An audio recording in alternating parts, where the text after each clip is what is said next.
We'll start in just a couple minutes. We're waiting for Nathan, who's getting some material together. Sorry, that was my bad. Rod, I read an interesting user. Yes.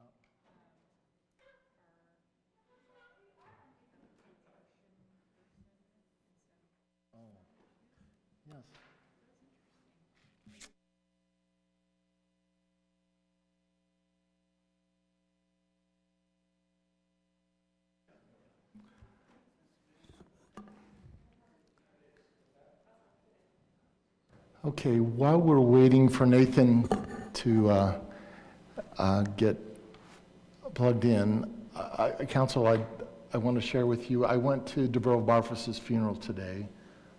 Brittany was there, Kim was there, Brian was there, Josh was there.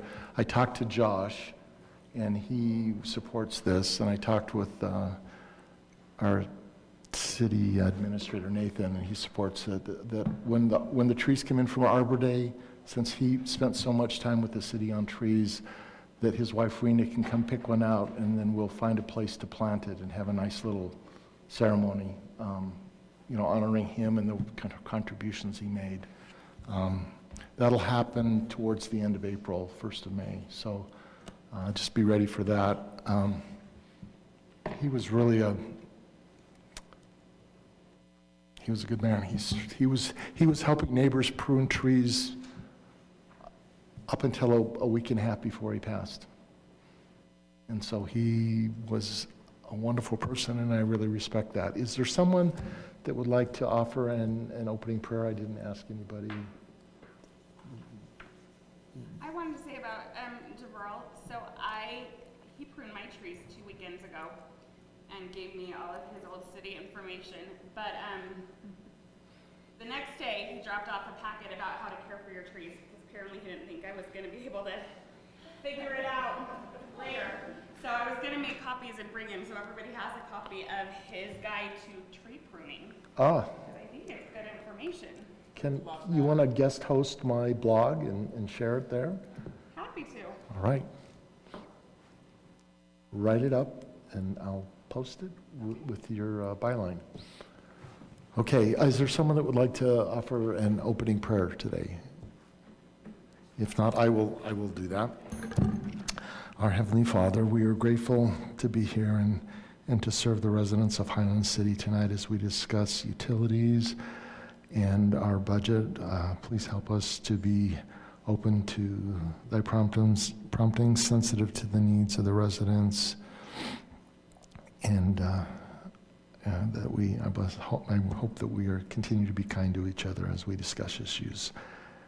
Bless our residents with the things they stand in need of during these challenging times, and these things we say in the name of Jesus Christ. Amen. Amen. Okay. We'll just, Nathan, is Fred up first? Yes, so thank you, Mayor and Council. Agenda will first be utility rate study, give you a presentation on that, and then we'll get into our budget. So introduce Fred Philpott, and should be familiar with him by now, hopefully, and we'll go through there. Go through utility rates first. All righty, thank you. I'll go through the utility rate. This is a preliminary review of our model and the outcome relative to some metrics that we evaluate as it relates to utility enterprise funds. I'll go through the typical objectives that we establish as we work through these types of analyses, review the methodology that we're utilizing. I'll illustrate some of the high-level assumptions that have been baked into each of the models and the enterprise funds. Then present the preliminary scenario analysis and talk about our next steps and where we go from here. So when we're looking at financial sustainability within enterprise funds, there are really three main elements that we evaluate. We look at revenue sufficiency, so ensuring that you have enough to cover your operating expenses and other expenditures. Then we look at your fund balance and establish metrics relative to ensuring that you have sufficient revenues after you've paid your operating expense and all your annual expenses, and and what your ending fund balance looks like over time relative to the metrics that we've established. And then if there's outstanding debt, there are obligations that you need to meet with regards to that debt and the debt service payment, and ensuring that you have enough revenue, net revenues after you've paid your operating expense to cover your debt service plus some cushion. That gives bondholders some comfort to know that you have enough revenue to cover that debt service payment plus some additional coverage there. So we look at that metric as well. We also look at ensuring that there's ease of implementation. In some cases, we make changes to rate structures. We haven't done that here, so not a lot of shakeup relative to the way you assess your rate.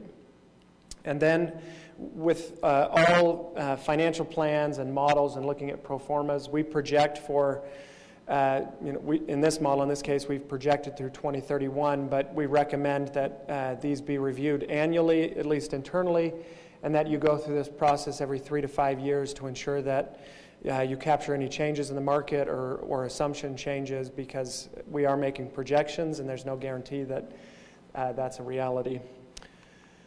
We're looking at water, sewer, storm, and pressurized irrigations. We're evaluating these 4 enterprise funds. Looking at our key policies as it relates to the methodology. Again, we look at revenue, sustainability, looking at your revenue growth and what that looks like. You have natural growth within revenues, and then you have also potential rate revenue growth, and that's where we may modify the rate to increase revenues within an enterprise fund. We also look at cost of service and ensuring that we're projecting operating expense as well as capital expenditure needs and the debt service component, and projecting that into the future. Then we look at bringing all of that together under this rate design to ensure that, again, we have appropriate coverage for all of these metrics. Rates are designed to ensure that you cover operations and maintenance as well as capital and debt service.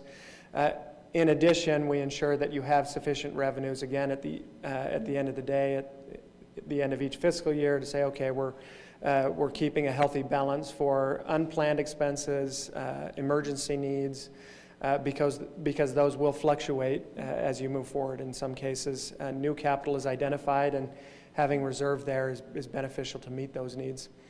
Again, we want to stress that with all entities that we go through this process at evaluating enterprise funds and the general fund, we've talked with you about the general fund in the past. We need to look at these every 3 to 5 years to ensure that our performance metrics are being met and the assumptions are holding true.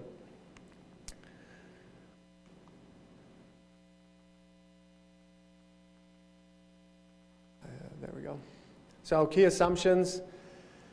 We're looking at 2020 actuals as our starting point with 2020 estimated figures, and then we make projections through 2031 with revenues and expenditures. We look at a 3% to 4% growth in ERUs, or equivalent residential units, or the connections within each system, and that has to do with your historic and the proposed development that's anticipated over the next couple of years. We look at keeping usage or consumption constant. In reality, that will fluctuate based on weather patterns. In addition, changes to rates can often, in some cases, actually reduce consumption, especially if you're promoting increased conservation. Here, where we're not making rate structural changes, we're keeping that constant, assuming that there's not going to be a lot of fluctuation in consumption. With regards to expenditures, we're looking at typically a 3% inflationary growth for miscellaneous revenues and general expenses, but we do add a 7% growth in salaries and benefits. That's usually a primary component when evaluating operating costs. And the fluctuation in that line item can often be a little bit higher than other expenditure line items due to the ever-increasing cost of that benefit line item. So we've added a unique assumption there, at least as you're looking at the different line items within each pro forma. When we look at future costs as it relates to capital improvements, we're applying a 4% construction inflation. This is an area where we typically point to evaluate as we move forward, because this can be very volatile, and we're seeing that right now with construction costs and how that impacts municipalities and supplies and those types of things. And so a 4% is a little bit higher than the long-term average when you look at general construction cost indices or municipal cost indices, but it may be low. If this type of economy continues into the future, that 4% may be understated. So that's a variable that we need to track as we move forward. And as I mentioned before, we're including any outstanding bonds. This is specific to the pressurized irrigation system. We're pulling that in and ensuring that we're matching or modeling coverage relative to that debt service payment. Another variable that we need to track is your starting fund balance. This is the cash, again, you have available, the unrestricted funds that you can utilize for capital improvement needs, or in some cases, some entities have pulled some fund balances for operations, even though that's, we try not to do that. It's typically for capital needs. Water, we're starting with a 1.7 million fund balance, sewer at 4 million, storm at 1.4, and pressurized irrigation at 4.6. You'll see for some of these enterprise funds, that fund balance is necessary for the upfront capital needs that we're programming in the model, and that results in that being spent down, and then we build it up over time. Yes? So is this our fund balance right now? This isn't subtracting the $4.3 million we're going to take out of these fund balances this year. Well, the models consider subtracting fund balances for capital expenses, but yes, this is an estimate. I mean, I've gone through and calculated out, and there's like, we're spending $4.3 million more in the enterprise funds than we're taking in this year. So does that take that into account? Yes, or is this where we are right now? It is an estimate for fiscal year end 2021. So it's assuming we're going to spend some funds, but it may not be perfect. I'd have to double check with Tyler. Right. Yeah, and so Scott, the figure that you're talking about, that's next year. So right, the balances that Fred is showing right now, those will be the beginning balances. And right now. Correct. Yeah. At the end of. So that's my question. Is this what we have right now before we spend the $4.3 million extra? In fiscal year 22, Yeah. correct? Okay.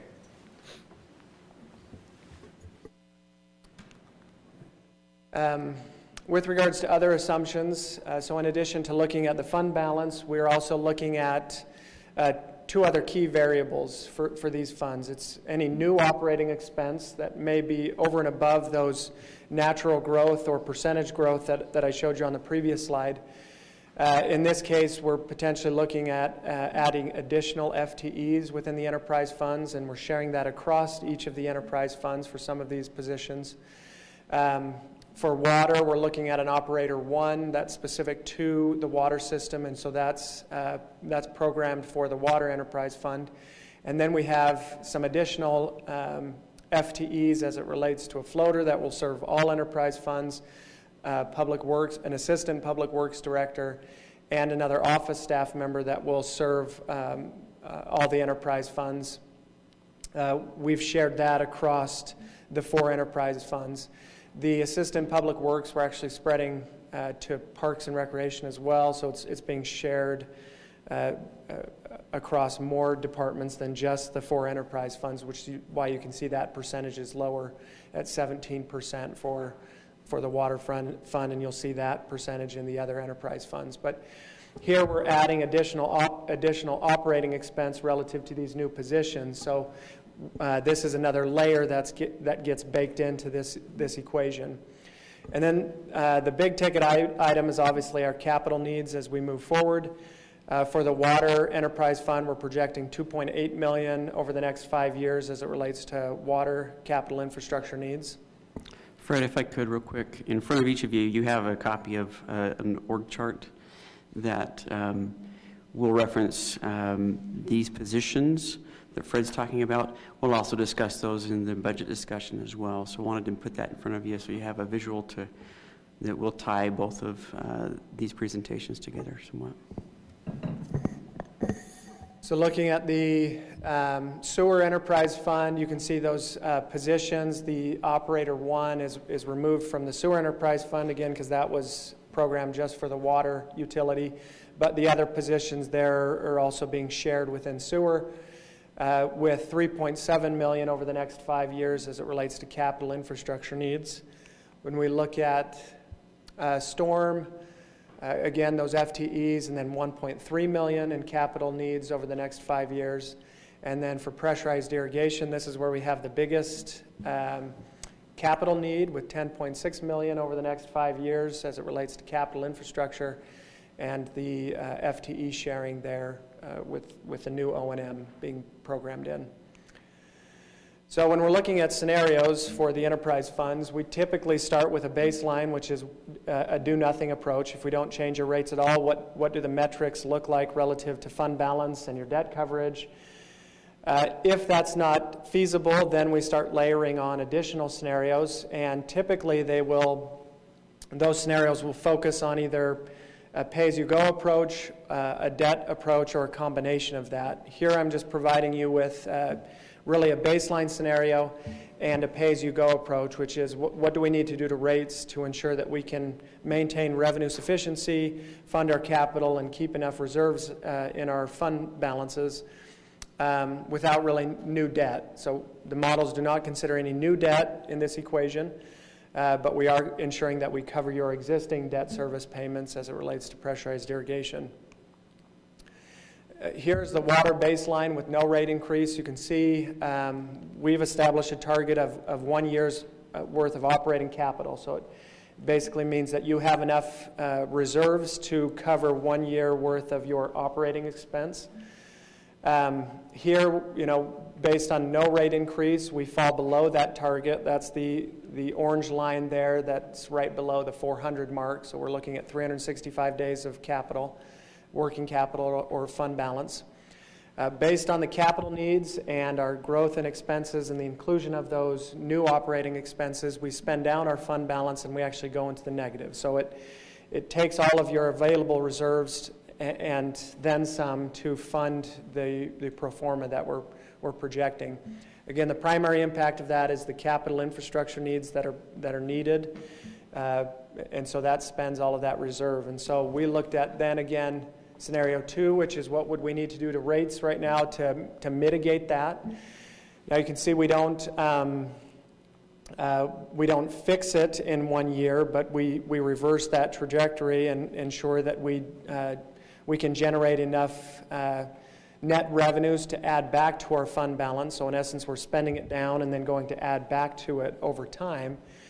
What that looks like is a 30% rate increase across the board. So for your base rate and your usage rates, a 30% increase. That then allows us to build back up the fund balance and continue a pay-as-you-go approach.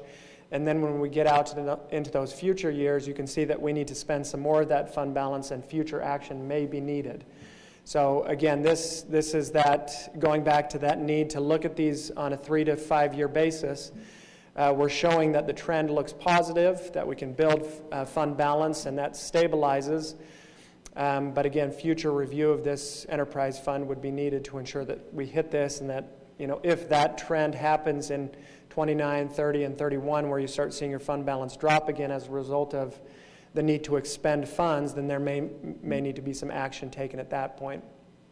What that looks like for rates is residential rate would go from $12.24 up to $15.91. Obviously, you can round those numbers, but a straight 30% puts you at that, slightly below $16, and then the commercial goes from $25.50 to $33.15. And then the consumptive rates also experience that 30% increase. So that is the water model. Again, we're showing a 30% rate increase needed to reverse that trend that we saw in the baseline scenario.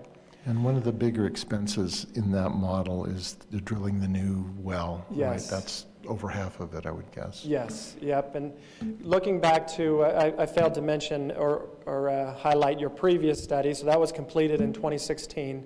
It didn't have that well in it, did it? What's that? That one, we weren't planning on drilling another well. Correct, yeah. So that's really the difference. And that study, your 2016 study contemplated a 12% rate increase that would happen in fiscal year 2023. Well, based on those changes to your capital needs, we're showing the need pull that forward a year to happen in fiscal year 2022, and that percentage has gone up because of that change in your capital project list. So that's really the difference here. Again, your 2016 showed an increase, but we're seeing a little bit higher need there. When we look at the other enterprise funds, we don't have to spend as much time here. We're not recommending any change here. So the baseline scenario with no rate increase is showing positive. Now, the asterisks I would put here is, again, we're assuming growth, that you're going to have 3 to 4% growth in connections. That could maybe not happen. It depends on the economy, in which case, when you look at this baseline, removing that growth, it's a little more stable. So you don't see that growth in fund balance potentially. So here where we show a positive trend, we're recommending no changes needed to your rates, but again, we recommend that you go through a rate review process in the next 3 to 5 years to see if your fund balance is growing. Then future action may be warranted, where you could modify rates at that point. Again, what I caution for entities is the ever-changing nature of capital infrastructure. Having this fund balance protects you in the future. If there are needed capital projects that are unforeseen at this time, you'll have sufficient revenue to do that. So no change for sewer. You can see storm is a different trend. Storm, we're basically spending down fund balance, but it's staying above our target amount. So again, we're not recommending any change here, but this one I guess I would watch a little more closely if that trend speeds up at all. Again, due to changing capital needs, you may need to take action a little bit sooner than what we're showing here, so that could, your future action could get pulled forward in time as a result of some of those assumption changes. But here again, we're not recommending any change. No rate increase here.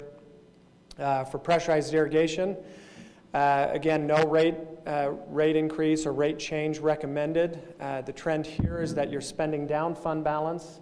Again, utilizing the cash that you have now, that gets pulled down, but then your CIP, your capital improvement plan, stabilizes in the tail end, and you're able to build back up revenues. So again, here we're not recommending any change, but something you'd want to watch as we move forward. If your CIP changes and you start spending a little more, you could experience a need to make some adjustments here. But no change recommended for pressurized irrigation at this time. Again, pressurized irrigation, there is debt associated with this, so we look at the debt coverage targets. Typically, your bond covenants will require what's a 1.25 times coverage. So what that means is after you've paid your operating expense, your net revenue is 1.25 times your debt service payment. So if you have $100 of a debt service payment, after you've paid your operating expense, you have $125 sitting in the bank that you could use to help pay that debt service and then funnel some money to capital. Here, you're well above that target, so there's really no concern with regards to covering your debt service and running into those minimums there. So we're covered from that perspective. Fred, I did want to point out that the previous utility rate study had suggested a possibility of reducing the pressurized irrigation rates. And as you saw in the previous slides, with the trend there dipping down, we're not recommending that reduction at this time. And that's largely due to meters, right? Mm-hmm. Correct. Yeah. Yes. Thanks, Tyler. So yeah, the previous studies showed that decrease, and again, maybe due to that capital cost, that is pushed out now potentially. So as you look farther out, that fund balance starts to grow. We could reevaluate that decision to potentially reduce rates, but at this time we're recommending to keep them constant. So preliminary recommendations: 30% increase to base and usage fee as it relates to water. And for all other models, we're not recommending a rate change at this time, but to keep those constant, we're not recommending any decreases to those rates. Again, we want to stress that city staff should evaluate the assumptions for these models as we move forward, and you should go through this process every 3 to 5 years to reevaluate the pro forma and determine if there's policy changes that are warranted. I didn't include this in the slides. I was doing this calculation before I came into the meeting today, but sometimes it's helpful to look at the cumulative change because we're looking at all 4 enterprise funds. I just added up the base rates for each of the 4 enterprise funds because looking at that 30% increase for water, you're getting into double-digit increases, and that can be a little intimidating.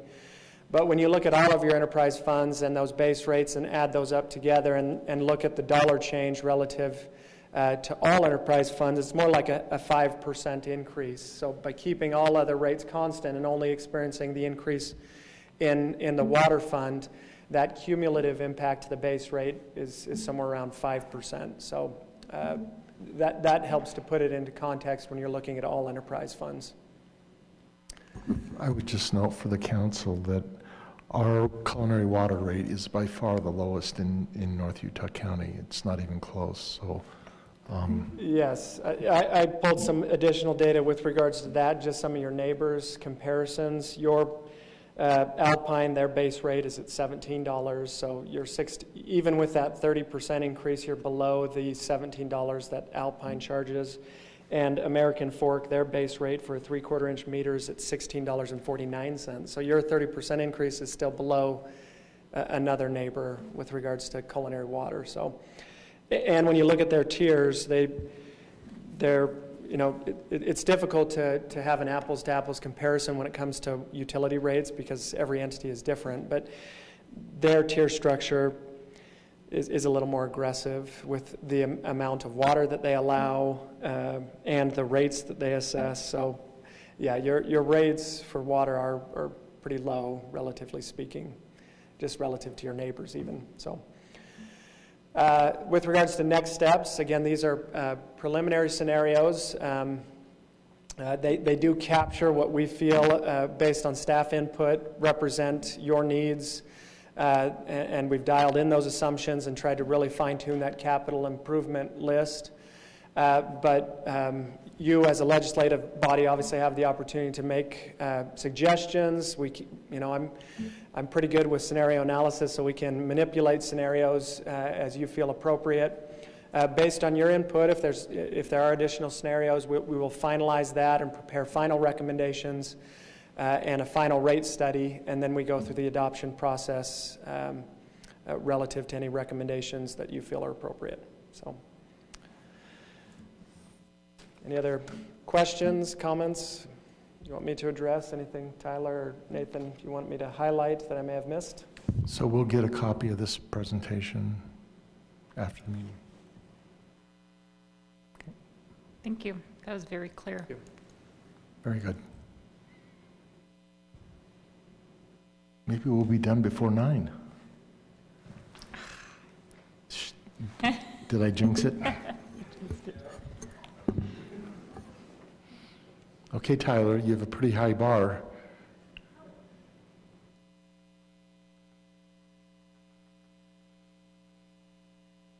Thank you, Fred.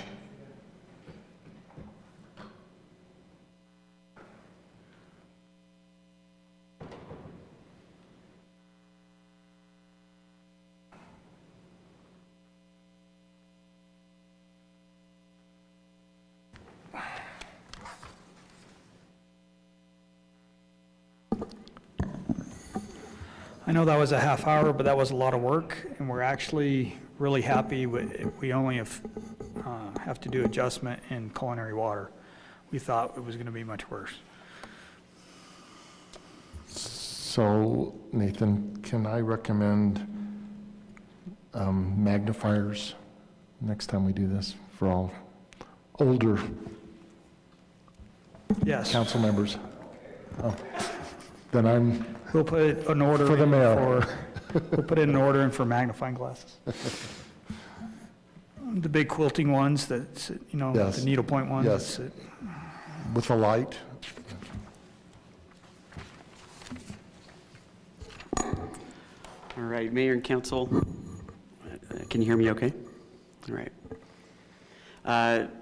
Appreciate the opportunity to have this discussion with you tonight. A lot of work here with the team and with you all in preparing this information. I appreciate your feedback that you have and hope that you'll continue to provide feedback here on this process.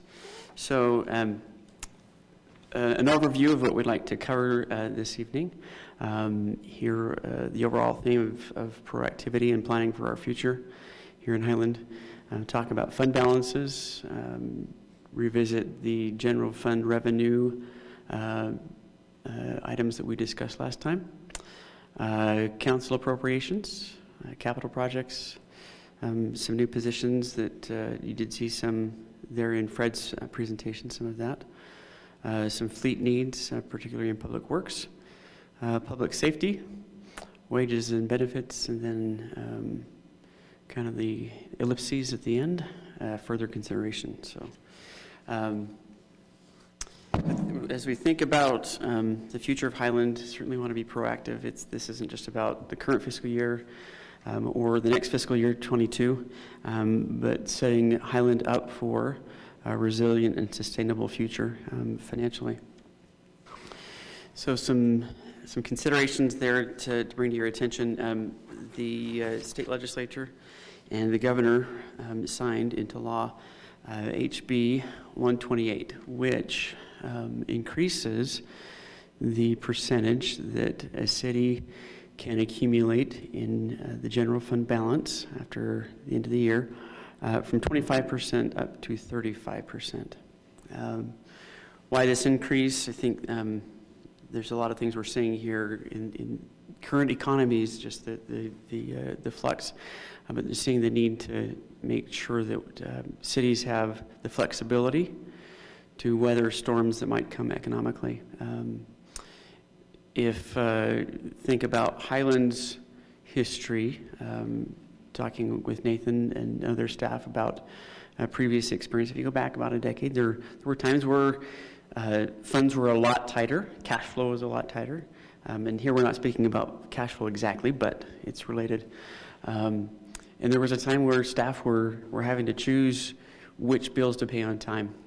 We don't ever want to go back to that again.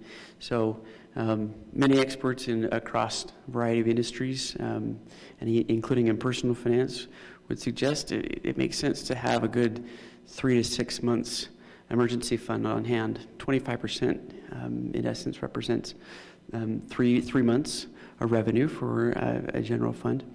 So that's a good baseline to consider. Our recommendation there in terms of this new standard that the state has put forward would be we maintain a fund balance between 25 and 35%. So as we think about the fund balances in general, enterprise funds dealing with utilities, we accumulate funds over a period of time, and then as we see coming up in this budget that's been requested, we're going to spend down some of those balances, particularly in those enterprise funds. That's by design, so the fact that those funds are there is good, and we're using those as planned. Particularly with regard to the general fund, keep in mind 25% is roughly $2.5 million, and the budget that is there before you, if nothing changes, we would add roughly $400,000 to that general fund balance. So we'd be looking at a roughly 29% general fund balance at the end of the year. I want you to keep that in mind as we go through the discussion today. Obviously, there are choices that you could choose to use those funds. You could choose to leave those as surplus to go to the fund balance. You could choose to spend beyond that 400 and use previous year's surplus in addition to that. So it's something that will be a theme through our discussion and we'd like you to consider. Can I ask a quick question? I'm sorry to interrupt your presentation. So does this budget, or what we're talking about, doesn't take into account the $1 million+ we're going to get in September from the federal government? Correct. That's going to be talked about at a reconciliation or something, or? Right. Yeah. So the American Rescue Plan, the timing, we should see those funds come from the federal government to the state sometime within the next month or so. Then the state should have the funds transferred to us, at least the first portion of that, by September. And we haven't, our ears are close to the ground on this, and there's really not much information available. But as soon as more specific details are available, we'll reconvene with you all and anticipate adjustments to that end. So, thank you, and appreciate the interruption and encourage more of those throughout our conversation. So. This is same information that we shared with you last time as far as general fund revenues go. We're projecting modest increases there with regard to ongoing revenues in property tax and sales tax. And there's also some one-time increases that we'll see, a good transfer from the cemetery fund to the general fund. Building permits, of course, we have some volume we're anticipating. And in fact, the $420,000 you see there in the budget, we anticipate will actually be increasing that projection here in the tentative budget. Impact fees also are reducing the hit to the general fund with regard to some debt payments as well. So that's a benefit.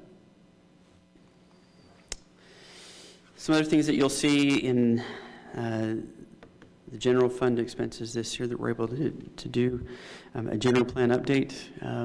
We have an election coming up. Mountain Ridge Park Phase 1, the park maintenance building, finishing that up, annual road maintenance and trail maintenance and repair, and the Mitchell Hollow Trail, some work on that as well.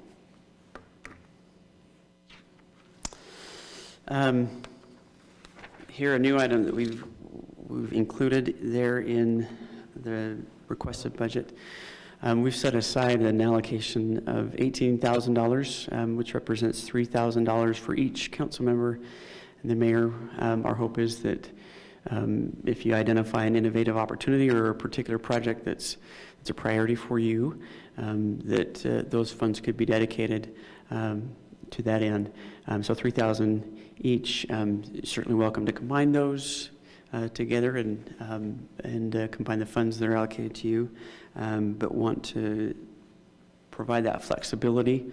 And if there's something you want to pilot or a new idea, that you could certainly have that flexibility to try. Here, capital projects related to the enterprise funds. These are the major projects. There's a number of items of maintenance that the list would be a little more lengthy. But here you see in each of the funds the major projects, and as Scott mentioned there in Fred's presentation, the accumulation of these projects, actually we will spend balances that have accrued over a number of years in these projects. So these are, of course, included in the draft budget. So the new well that we're going to need to drill is not next year. We would do that a subsequent year. Is it? Yep. Okay, sorry, didn't see it. That was The second line down, well and well house. I was looking for a different number, but nope, that's there. Thanks, Todd. Hopefully you were looking for something higher, and we just... I was looking for something between 1.2 and 1.5, and I just ignored that. I should have. Very good. Any other questions on capital projects here? Oh, that's good. Great. Now, just one other question to be doubly sure here. Because we're starting the meter project now, it doesn't preclude us from applying for that grant again and getting the money. Correct. We'll continue to try to get those funds. Obviously, there's a significant There's a waiting list. demand, right? Tyler, Yes. did you give us a copy of this? Because I would like to have a copy. Is it in my emails or is it in our? The presentation itself? Yeah. No, but I'd be happy to provide that to you. Yeah, I'd like to, so I can, and I can explain to people, this is what we're doing with the money. We're putting all these new wells in. and things, Absolutely. and It's nice to have specifics. Thank Great, you. you bet.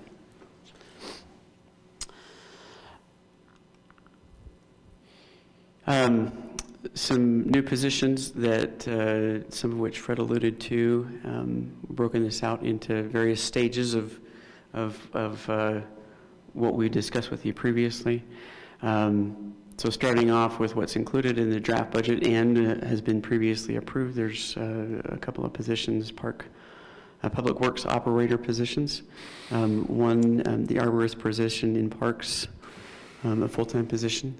Also, we anticipate a longtime employee who manages the sprinklers retiring during this fiscal year, so we'll be bringing on board another employee, and they will double up for a time period. So that'll be a temporary position where they're doubled up. Also included in this draft budget, a building inspector to address increased demand, in addition to the building official we have on staff right now, as well as a part-time code enforcement. Now, both the building inspector and code enforcement positions, those do apply to the general fund, whereas the public works operators or enterprise funds. With regard to the code enforcement,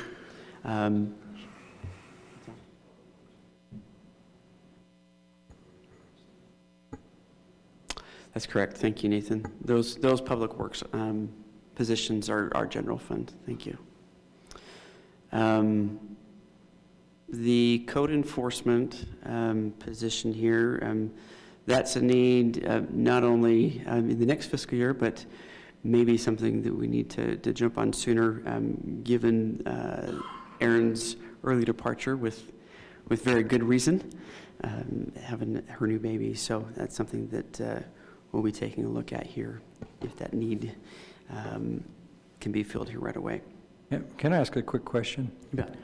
What does code enforcement do? Do they drive around the city looking for infractions, or they just look into things that have been reported, or I'm never quite sure what a code enforcement person does. So with our city, we respond to citizen complaints. So if somebody calls in and says, hey, we have too many, my neighbor has too many chickens, we go out, investigate the complaint, document the complaint, communicate with the potential party that has the too many chickens and try to achieve compliance. In the very rare case that it has to go through our prosecutor, they could end up testifying in front of a judge. So they're basically the investigator, and then they try to mitigate things. Correct. Before it gets into. So if I've got a tree planted next to the trail, it shouldn't be there, they'll come and say, hey, move that, or try to work. Okay. Yes. So getting the right person is key in that, and that has that background in it. The idea is to model a program like after Alpines. They've had a lot of success with a part-time code enforcement, but we're not looking at doing. Years ago, before I started, there was a proactive code enforcement officer to go around and cite people for welcome home missionary signs and stuff like that, and that's not appropriate. That caused a lot of angst. Yeah. That's So not are you appropriate. assuming this is going to be a part-time position? Because $24,000 a year is not very much. Yeah, it's based off what Alpine's paying theirs, and Okay. Will that have benefits with it also, or no benefits? No benefits, just the standard retirement benefits you have to pay. And is Kelly currently doing that, or who's currently doing our code So enforcement? right now, it was spread between, Aaron was doing the communication between the property owners and the complainants, and Clint was doing inspections, Kelly was doing inspections, and it was kind of a collaborative effort. One of the keys is that, in our system, is that folks are entitled to face their accuser, right? And so as the complaints come in, we allow them to come in anonymously, and the code enforcement officer, when they go up, whoever goes out, whoever does it, becomes the accuser. And so you need that person. We've actually had a couple people leave, just in Tara, that was one of her common complaints and things like that. So it's a challenge. This Difficult job, and you need the right the goal. person Yeah. to do it well. Good question, thank you. With regard to new positions here, some additional needs that we'll include in the tentative budget, so these are not yet in the budget that you've got in front of you, but will be in the next revision. An assistant public works director, a public works operator 1 position, both for culinary water and a floating position. The public works director, the assistant public works director position. This is in addition to, and because we've got a fantastic city engineer who's moving on to another opportunity. Hiding in the corner, I might add, under a hat. Under a hat. Each day we get closer and closer to pinning him to the wall and throwing wet sponges at him, so. We could shrink wrap him to a telephone pole. All joking aside, I've worked with a number of engineers in the city of San Antonio, and Todd is absolutely phenomenal. Grateful to have worked with him, and we're going to miss him for sure. So the general fund would absorb approximately 1/3 of the cost of this assistant public works director. The other 2/3 would go to the enterprise funds. Public works operator 1s would also hit the enterprise funds. The timing of filling these needs, including possibly bringing them on sooner, will be evaluated and discussed. That would involve a budget adjustment if the council decides to bring them on this year, but we'll discuss that with you here in coming meetings. Tyler? Yeah. So this public works operator, we're talking about raising the culinary fees by 30%. Mm-hmm. Will that 30% cover hiring someone like this in the future? It will. Okay. Mm-hmm. And as we've looked at the scenarios and projections, the staff, as we add staff in there, it's really a minor adjustment. The significant expenses are those capital projects. So that culinary water position is one that'll pay great dividends and is really needed. One other position that Fred mentioned, utility billing clerk. So that would absorb some of the volume as we see more development going on. We anticipate that coming online in 2023. So that's not going to hit this budget year necessarily in 22, but wanted to mention that here as that came up in the utility rate studies as well. So kind of rounds that out. So you'll see these added into the tentative budget. Impact to the general fund, remember that, $414,000. This 44 would come off of that as we're thinking about that potential surplus. Public Works fleet, a number of needs that I think we've discussed in a number of meetings. Here, starting with the general fund, a couple of snow plows. Here, Todd shared with me that 5 of the 7 in the fleet currently are older than 2002, so definitely a need to refresh that. I will note that in the budget that I provided you tonight, this is the only figure, other than the positives to negatives, or negatives to positives. This is the only figure that is different than what we provided you a couple weeks ago. I had mistakenly included only 1 snowplow, cost at 170, and that really should have been 2 for the 340. The 2 are in here, though, the ones. Correct. So the projections you showed earlier reflect the. That's correct. Yeah, that line is now 407 instead of, I think, 237. Jacobson, and I understand that that is a mowing equipment. So this is replacing 1 of 2 that's in desperate need for replacement. And then replacing the 1 skid steer there. And again, all of those items up above would hit the general fund. We're also looking at an appropriate sized and functional dump truck, one that can navigate the cemetery and would be dedicated specifically to the cemetery, and that would go to the cemetery fund. Right now, kind of shares with the other funds and the other functions, so they run into conflicts there, and it's not well suited for the cemetery. So that's the one fleet item that would hit that enterprise fund there. So. Public safety, very important.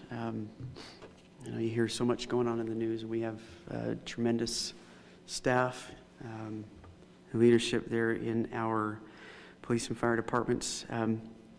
Our focus is on personnel and consistent with what we'll show you here in the citywide adjustments or budget requests.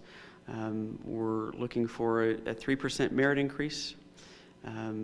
Anticipating benefits costs, which are estimated right now at 10% in what you have before you, 10% increase, but those we'll see the actual quotes coming here within the next month. We anticipate be able to true that up. Also a need for some salary adjustments in some cases to make sure that folks are making consistent with the pay plan studies. There for public safety. So as we focus on personnel and of course those cost increases, we want to balance that with operational efficiencies and make sure that we have a budget that's sustainable for many years in the future. So we've gone through a good process with the chiefs to identify where efficiencies can be identified to compensate for the personnel cost increases.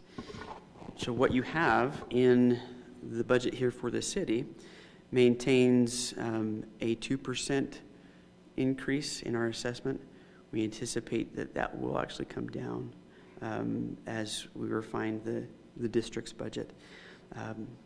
The district board will be meeting tomorrow and will provide a detailed presentation there specifically in that meeting, but want to make sure that the council is aware of what's going on as you play an important role in making sure those needs are funded. Tyler, can I Yes. ask a question? Mm-hmm. And this may be Brittany, Councilman or Woman Bills, because you're on the board, but so we're talking about 3% merit increases, 10% increase in benefits, but we think it's only going to increase the cost to each city by 2%. Where are you saving all the money? So there's operations, excuse me, sorry about that. in operations, identifying some efficiencies there. But they also generate revenue, so that offsets some of the increases. That's correct. So So you're they- anticipating they're going to generate more? Or? Well, I mean, I'm not on the board, so I don't know. well, they're not going to change. I don't see their revenue increases changing, but we can increase some of these things, and then that doesn't all flow back to the cities because they get revenue. Right, they get ambulance revenue. And specifically with regard to the fire, at this point in the current fiscal year, we are already at the current fiscal year budget for ambulance revenue, so there is an increase that we're anticipating next year on that line.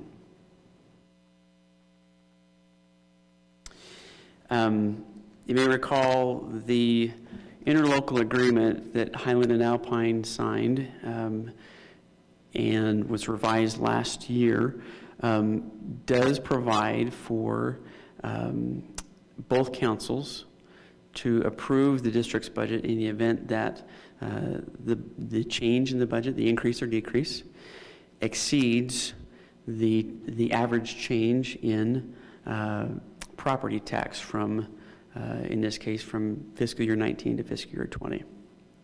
Now, all that math means that So what was that change? an average of $65,000 between the two cities from 19 to 20. So if the budget that the board wants to adopt seeks to increase by more than $65,000, then that would require both Highland and Alpine city councils to approve that budget. So we've worked that into the schedule, and we anticipate that would be brought for your consideration, if that's necessary, at the meeting, the regular meeting on May 4th, in conjunction with the consideration of the tentative budget for the city at the time. Okay.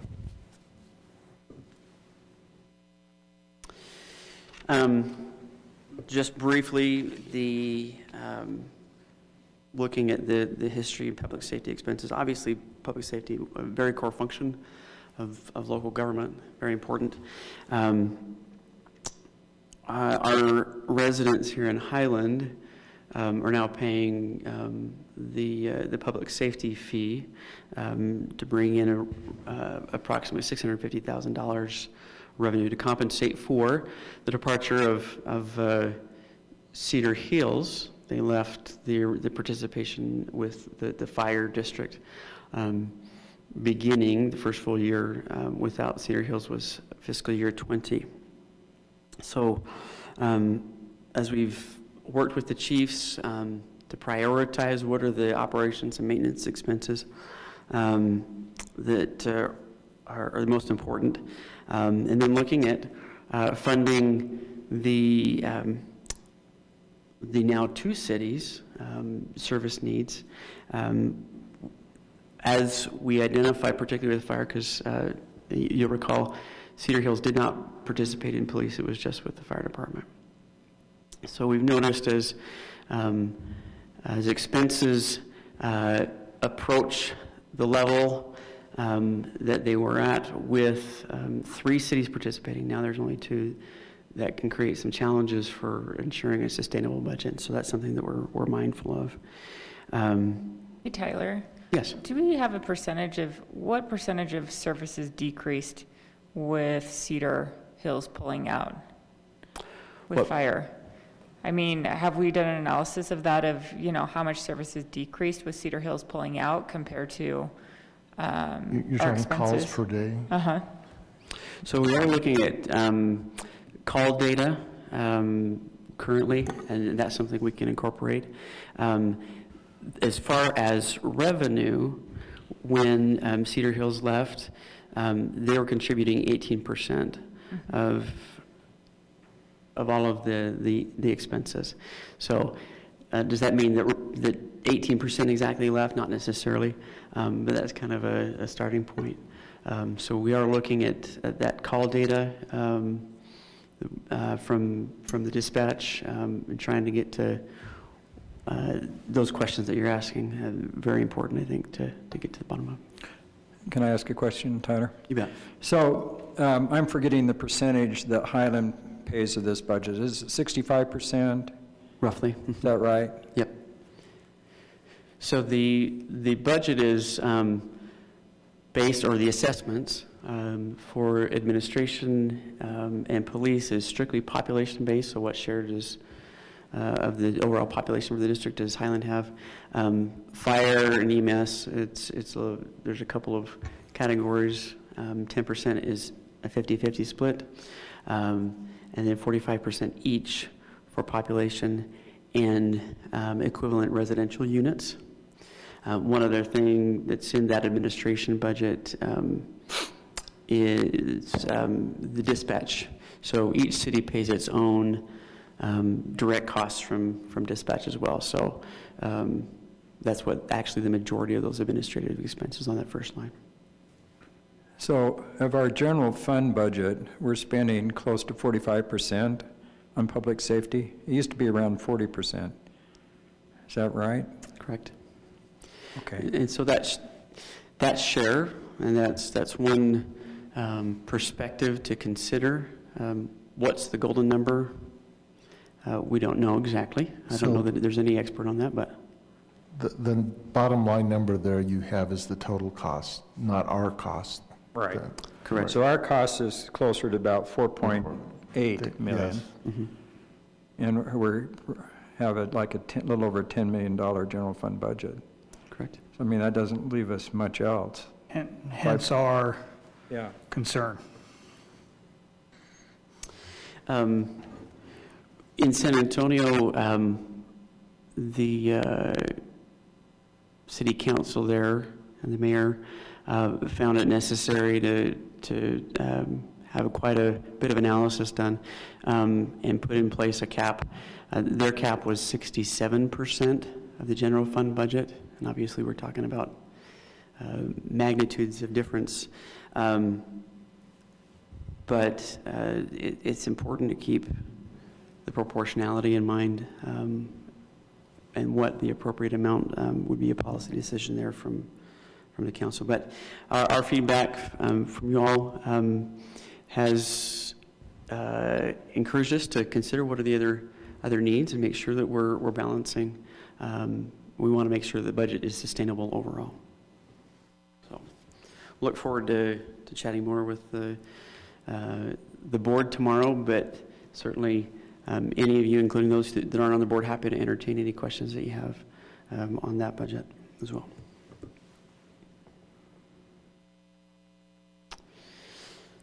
So looking at wages and benefits overall for the city, again, consistent with the increases for personnel in public safety, looking at a merit increase of 3% for staff, as well as the estimated benefit increases, the cost of benefits increases at 10%. This year, we have, within the approved budget, been able to make some adjustments based on the pay plan and working with Mike Swallow.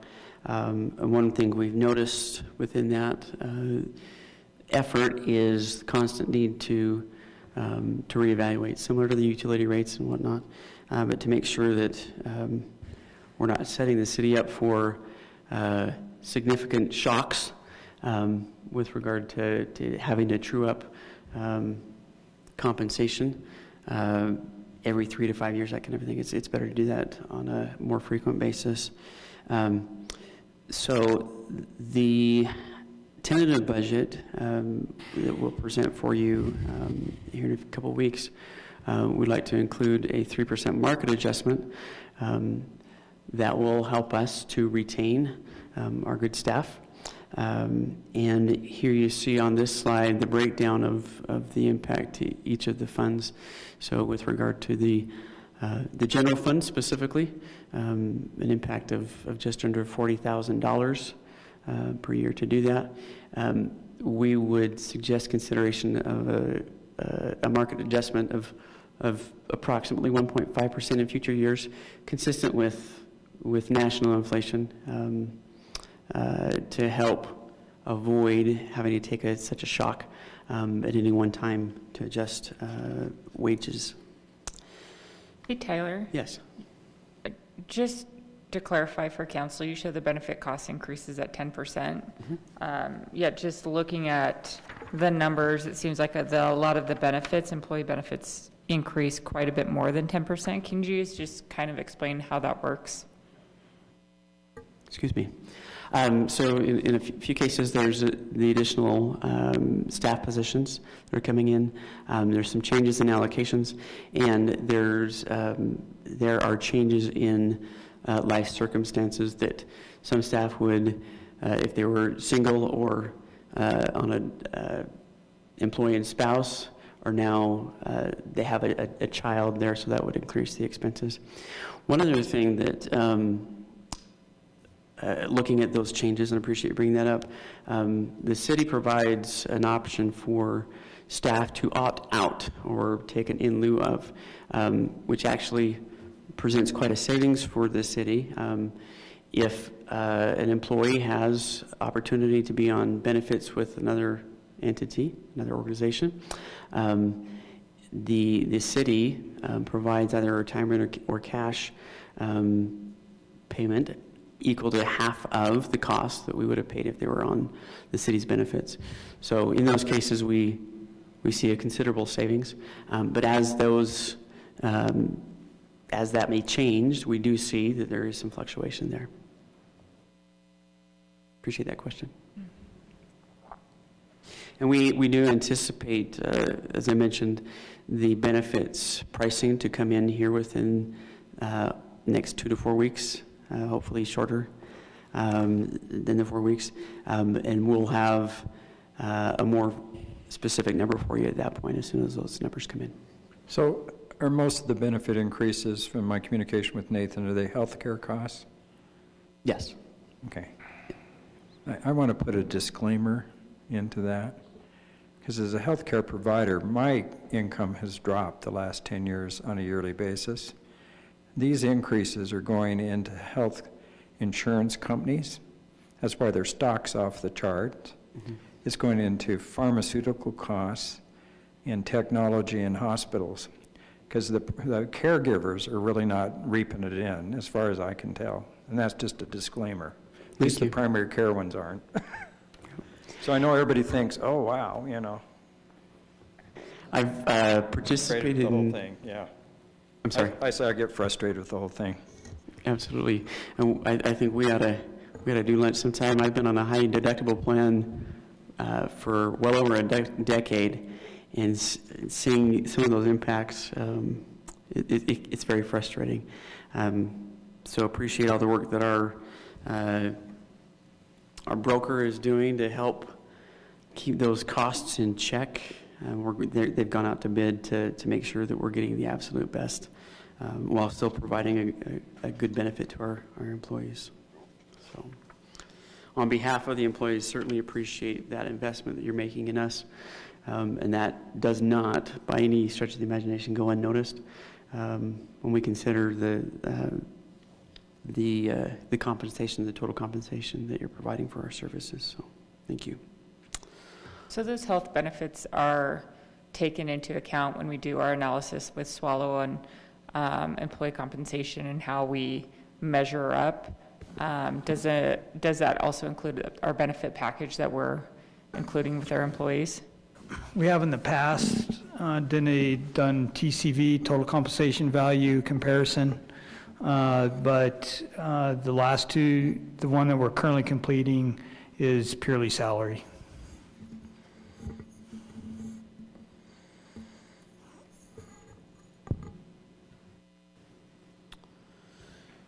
So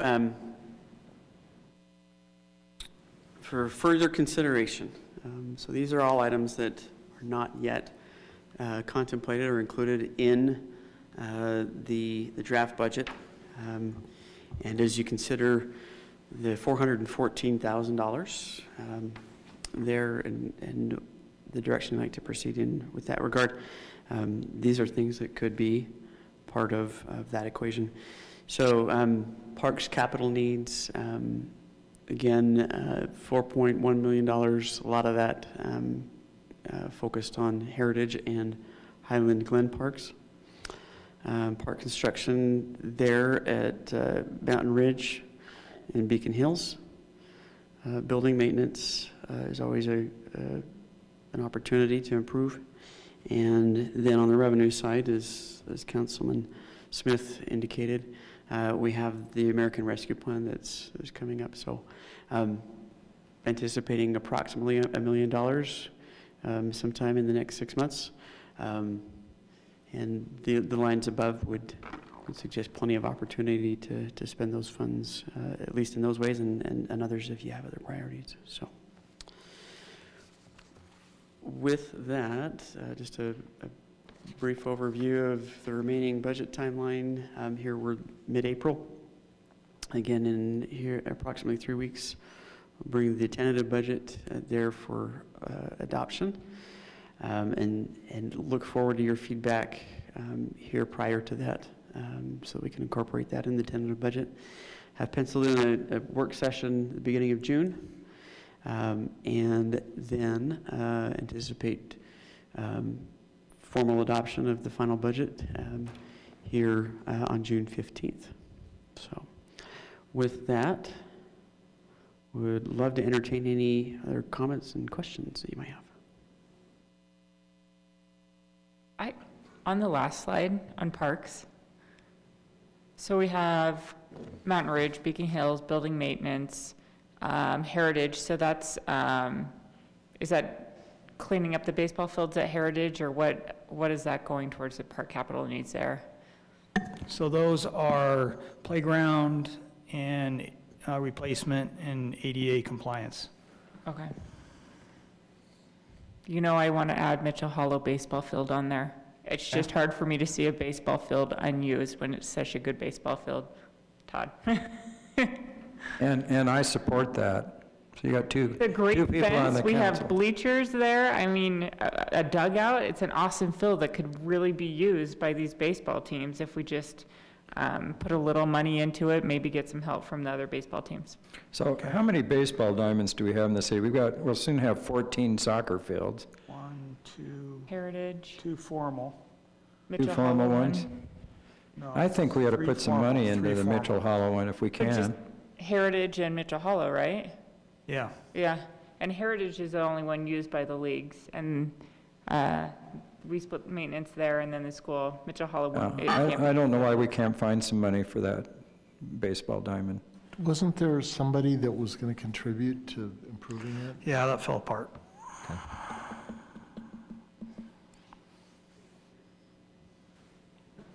It's coming from a baseball game.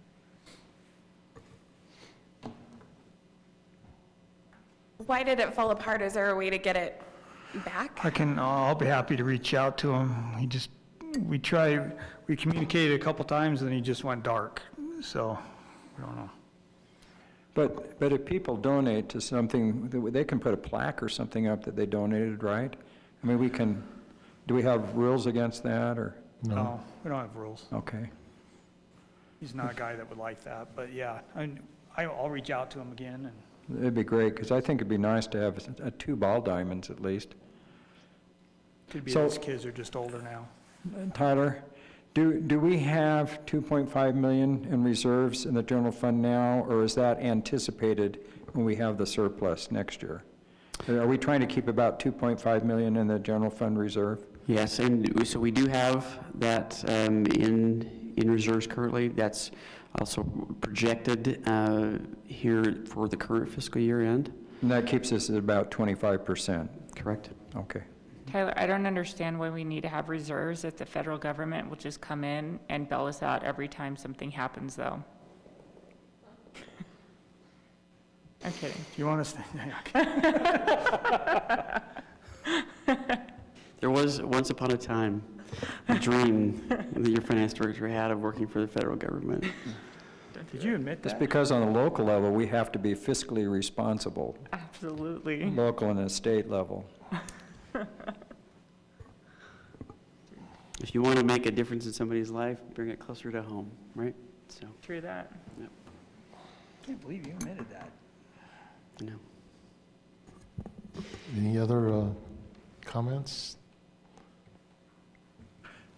I'd like to say something. I'm sorry, I've been talking a lot here, but I really appreciate, Tyler, the way you've organized this.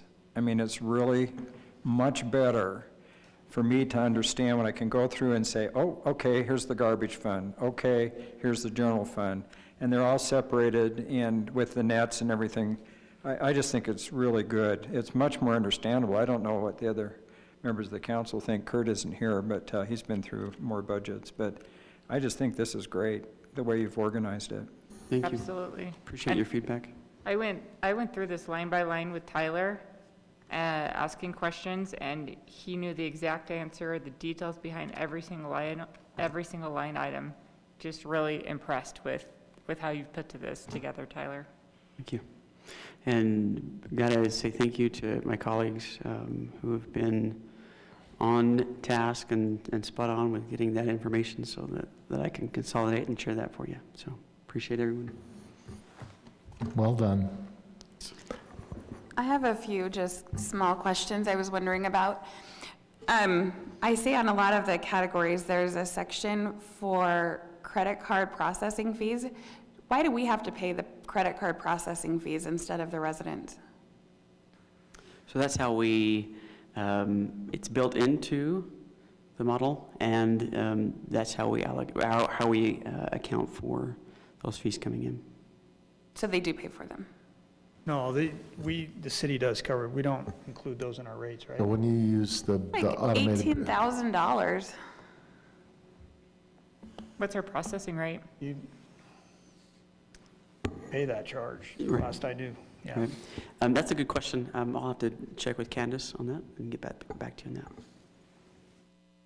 It seems like that's a thing you could charge people without, I don't know, too much problem. Can we, I mean, charge, why are we paying the credit card processing rate? Whenever I'm charged, I pay it. That may be something to consider including in the fee structure. We do save tremendous staff time with folks paying with credit cards. So that's one thing to consider as well. Wonder if that would change anybody's mind, though, if they had to pay their own fee, if they would quit paying by credit card. Good question. So that was one question. Who do we provide vehicle reimbursement for? Myself and Todd. Todd, you think about that? You think about that benefit's gonna be gone. Yeah, right, Millhaven will give you whatever truck you want. Come on, Todd. You can drive this Gotta snowplow lift it. 24/7. If I'm making the decision based on that, I would have been gone long ago. Nate, remember we had a ride in Todd's truck? It Yes. was awful. Oh, oh, I thought you were going to say awesome.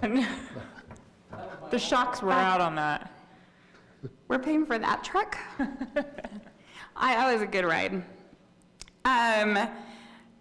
Another question I had is, this is like totally random, but something on here reminded me. Who on your maintenance staff is in charge of city lights when they go out, like the street lights? Because you all work daytime hours. So street, that's So I Todd. just call the general number to Call Joanne. report? Okay. Call Joanne. My next question, so while we're talking about, Can I interject here About on the streetlights? streetlights? Not all the streetlights are ours. Some of them are Rocky Mountain Power, oh, right? There are some lights out there that they run. Some of them along the highway, Yeah, UDOT, owned by UDOT, but we pay the power costs for a lot of them. do we, and we replace the lights too, or do they do that? They would maintain them, but we pay the power. hey Todd, who ran into the, like, what happened to the salt storage fence? Yes. But then there were like fence repair guys out there today, so then I thought, okay. Didn't make the news. It's all right. So when we've been talking about selling open space, I mean, is this a good time to make a decision about where open space money goes once it's paid? And then I was also wondering, Nathan, about who pays for the surveyor to come out and do all of that work? Okay, that's two questions. Yes. On sales. So Tyler mentioned that parks capital needs. We've got the priority list for all the parks. I got it earlier or late last week to go over. That, for me, would trigger what you decide to do with the revenue associated with that open space. Generally, philosophically, though, do we think it should stay with the neighborhood it was collected in, or just collectively? That's up to you guys. You'll have to decide So, that. but that's not I just think it's a decision we should make before we start selling. Yeah. Yes. Is that something that we need to put on the agenda to make a decision on, or? We're actually talking about open space disposal and everything next week, Okay. so. Okay, sorry, so then the surveyor, who pays for that? The surveyor to come out and survey, Yeah, because I asked you and- about it, and you said it's our surveyor that we send out. we send it out. In the past, we have split the cost between buyer and seller. So between just however many residents there are who are buying? Correct. Well, it we- would be typically you have a deed for parcel, yes, essentially yes, So we pay half, and then the residents split the other half. half. Does that cost vary depending on how big the space is, or how many parcels they're dividing it into, or? Yes, yes. I had somebody asking me up in my neighborhood who is interested in purchasing, and he was just trying to figure out how much extra adding this surveyor on would cost. We can look at some old ones for you. I don't remember. I mean, that would also be a thing where I feel like they're getting a super great benefit. Maybe they get to pay for the whole surveyor. I don't know. I wondered about, that was one. And then, I was wondering, Nathan, because when Scott brought up the questions about public safety, is there any chance that we could just get the dispatch report every month and kind of just like look at it? Like when we're making decisions about should we buy an ambulance or whatever, it seems like if we had a monthly record, then we would kind of have a better idea. And I know Scott and I had talked to Tyler about a similar thing with the budget, just having like a budget overview every month so that we're more So up to yes, speed. the answer is yes. The question is, what level are you looking for? So we get a report every month from dispatch. I don't know how, I have to remember how far it's delayed, that shows call by type. And broken down, we just get it for Highland, broken down by. You only get it for Highland or for Lone Peaks? I only get it for Highland. I can get it from Shane. They only release it to the cities. Seems like it would be good to know what percentage of the calls are here and there. Yes, I can ask Shane to send it. He probably sent it to me. But I don't know how, but it doesn't show, you know, in and out, all that kind of stuff. All it shows is burglaries 10, or, you know, smoke alarms 4. We used to include those, I used to include those on the weekly reports all the time when I got them regularly, but we're happy to include those, yes. I just think it would be interesting as we make like big purchase decisions. So who does an analysis between the call data and, I guess, number of personnel to make sure it matches up? Does that make sense? Oh, Tyler's smiling there. It makes sense, huh, Tyler? Yes. So that's a great question. And what is the golden number? There's no one final answer to that necessarily. But as we go through the call data and look at the types of calls and the frequency, and if there's overlap, we feel that that's at least a very good start to a conversation of staffing levels. There are people out there who can do assist with analyses, and that's probably something to get another good third-party perspective as well. I think it would be, especially if it's, what was it, 65% of our budget? 40, Oh, 40, you were saying 65 for San Antonio. yeah, 45 to 50, excuse me.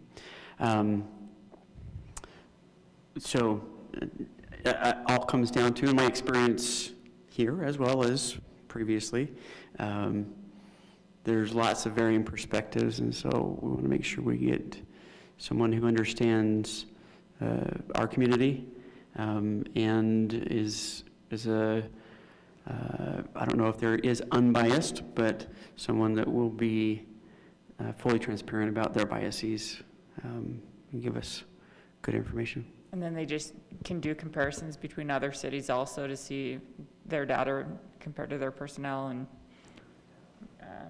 It's crazy how little, like, you would think that would be like a thing you could Google pretty easily, like what are Yeah. police and fire, but you can't Google it. Like, I've tried, you can't, it's not a thing you Almost can as if Google. there's a protocol, you see this many, you know, percentage of calls, then this is the percentage of personnel you should anticipate to have. Yeah, when I asked Chief Thompson about that one time, he said that it's really impossible to do that because it depends on so many other factors. Like in Cedar Hills, for example, all of their houses are closer together, so it's quicker to get from place to place. So he said it's impossible to come up with like a national staffing model number because of all the extra factors, but it seems like you could choose similar cities. Well, the police chief uses a model that says something like 60, his staffing model changes if the allocated time based on calls goes over 60%, because they want some flexibility. So he looks at people how their time is allocated, and then they say, okay, 60%, we need to have flexibility so the police can respond.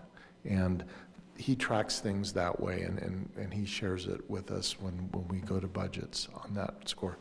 Fire is a little bit different because, and I have some information I can share with you guys later. It's a couple years of call data by type and things. But with fire, if they got 1 call a day versus 3 calls a day, they would still need roughly the same equipment. Right? I still need a ladder, I need an ambulance. So, and I need people to be there to respond when that call happens, and I can't predict if it's 8 a.m. or midnight or 4 in the morning. So that it's a tricky thing, and yeah, our call numbers are actually quite low, but what you need to recognize is that, let's say the call volume went down half, you're not going to cut your employees by half because you need to be staffed 24 hours a day to accommodate responding to a call.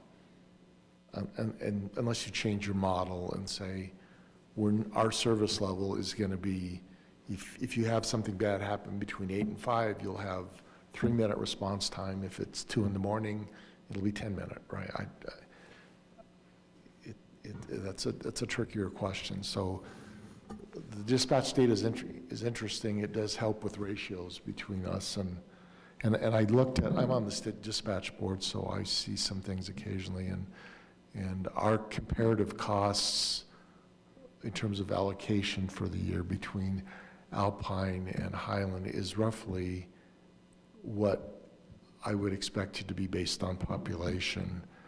Which surprised me. I thought we would have a disproportionate number of calls because of Timp Highway and Alpine Highway, and there are people that drive down Timp Highway that don't live in Highland.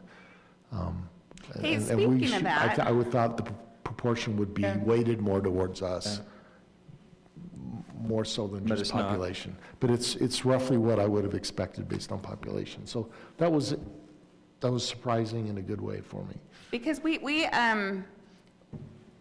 pay our portion of public safety based on like population, right? Yeah. For part of it, the other, for For police and fire, administration is based on population. For police and fire, it's Police 10%. is also population. And then fire is 10% fixed, and then 45% equivalent residential units or ERUs, and 45% population. So it's a little bit different mix. Like, this is super dumb, I know, but it super bugs me because to get to Alpine, you have to go through Highland, and so all those people are speeding in Highland and getting tickets, and we have to pay the, I think we should pay for geography. Who gets more speeding tickets? Well, if you just look at the dispatch data, it really is surprisingly proportional to population. I know, that's just a little But thing. that's the dispatch cost, which we pay separately and Alpine pays separately. It doesn't. Can I ask, my last question was on, when you mentioned a consultant, how much money, I feel like I see a lot of times that we have consultants who do things, so can we kind of just go through what kinds of things like that we outsource versus doing in-home? And then can you also remind me, because Rob's just hanging out back there, do we pay him hourly, monthly? Do we get like X number of hours per month? I just saw all those professional services and would like to know how that works. He's an attorney, we pay him by the minute. Yeah, every 15 seconds, right? Is that how it works? No, do you want me to go? So the standard things that we do for consulting are attorney. He is paid hourly rate, but bills 15 minutes, right? Increments, more or less? Half hour? I can't remember how you do it. Is it half hour? I don't remember. I Depends on stand the corrected. Is that how all cities do it? I thought that some cities did a thing where they pay a flat monthly fee and you get X number of hours per month, and then if there's a big thing that makes us go over that. They do. Some cities have done that. We looked at that. We actually looked at that when we were hiring an attorney, and we felt that this was the best option based on cost. It's actually turned out well for us with Rob. How many hours do we average a month? I'll have Rob look that up. You're worth every penny. Yes. Just curious how many pennies that is. So other consultants that we use a lot in the technical fields, especially in engineering. Tavis Timothy, he does all our wet infrastructure modeling, like our water, our wastewater, or pressurized irrigation, all that kind of thing. Professional technical services would be IT. IT, that's all our computers, support, all that service. If we have to hire a traffic engineer to do a traffic study, that would be come out of that. If we're doing a general plan, well, that's special projects under planning. If we have to do a special study on a well, if we have to do something like that, anything that's a very specific technical thing that we need, if we need to hire a appraiser, if we need to hire a surveyor, if we need to hire anybody like that, that's what professional and technical services are for. If we need to do, say Clint's out of town, and we need to do building inspector while he's out of town, we'll use that in building. We include auditor. Auditor is one that's separate account though, but that's professional and tech. Appeal authority, copy machine, repair, just general stuff like that. Does that answer your question? I just looked over the last about year or so, and it seemed to be very consistent between 25 to 35 hours, usually about 30. Last month was exceptionally high. It was an outlier, like 58-ish, because there was some litigation matters that required a significant amount of time. but otherwise it's right around 30.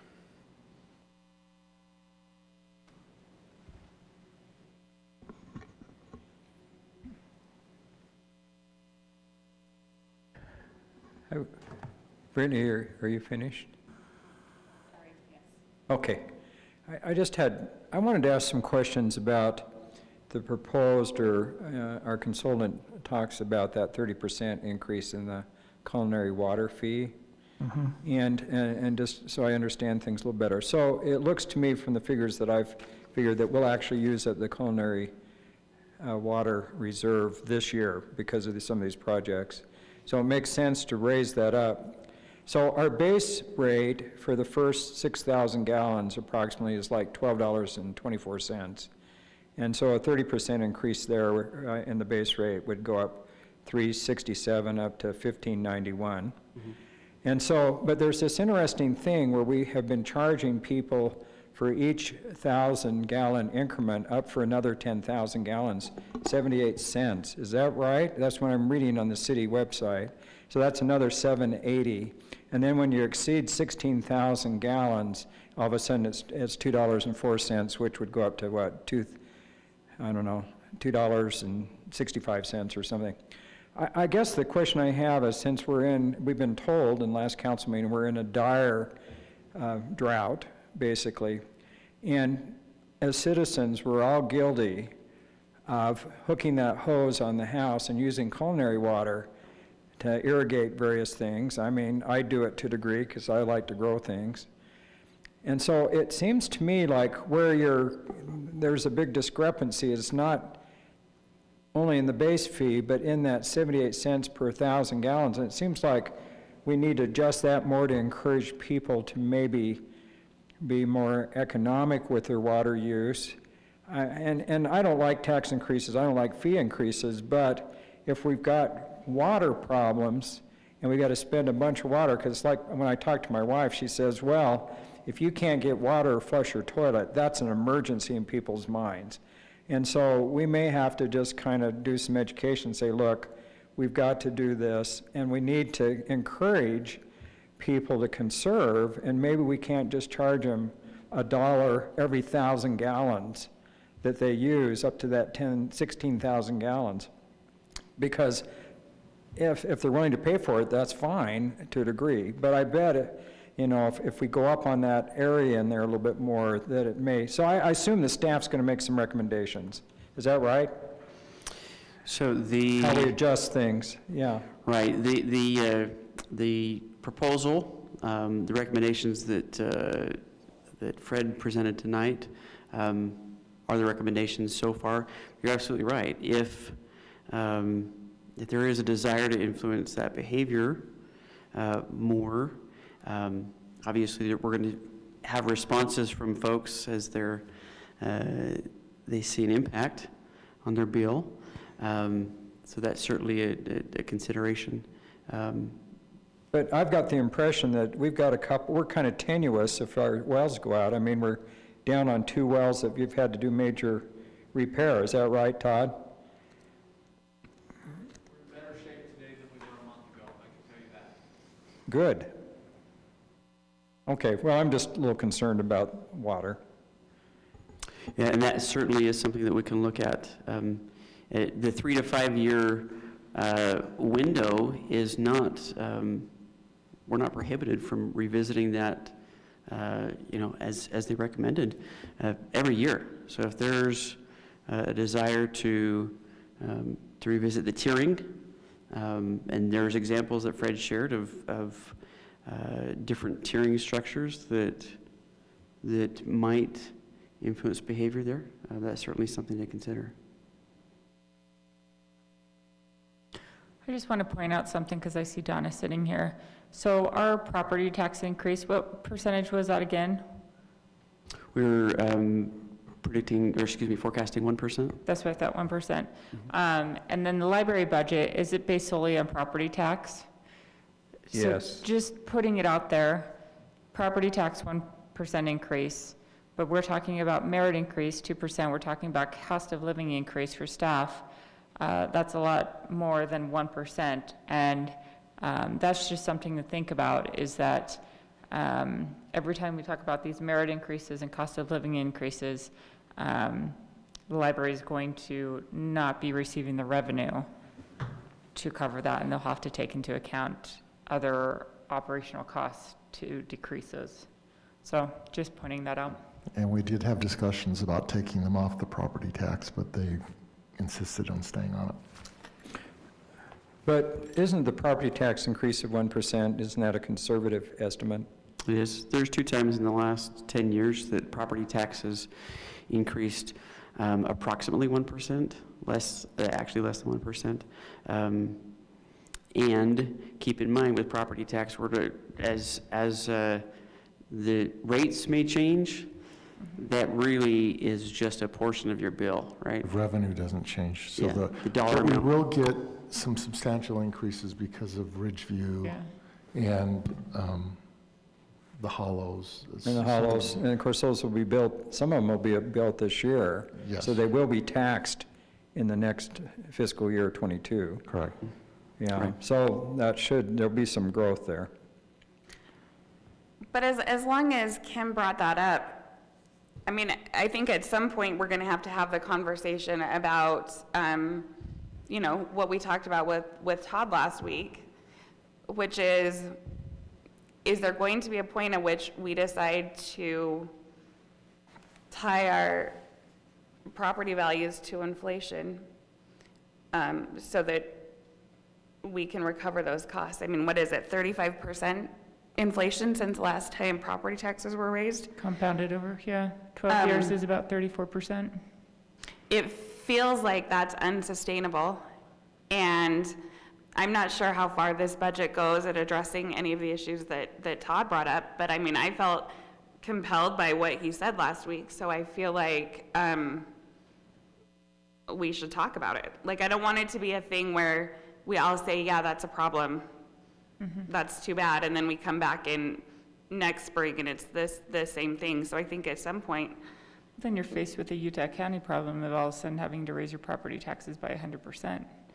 yeah, I mean, I just think we need to figure out what our long-term strategy is if we, you know, agree that any of what Todd talked about was valid. And I think everybody was there, but if you weren't there, we just talked about pay rates and workloads and things like that. So in an effort to support our staff.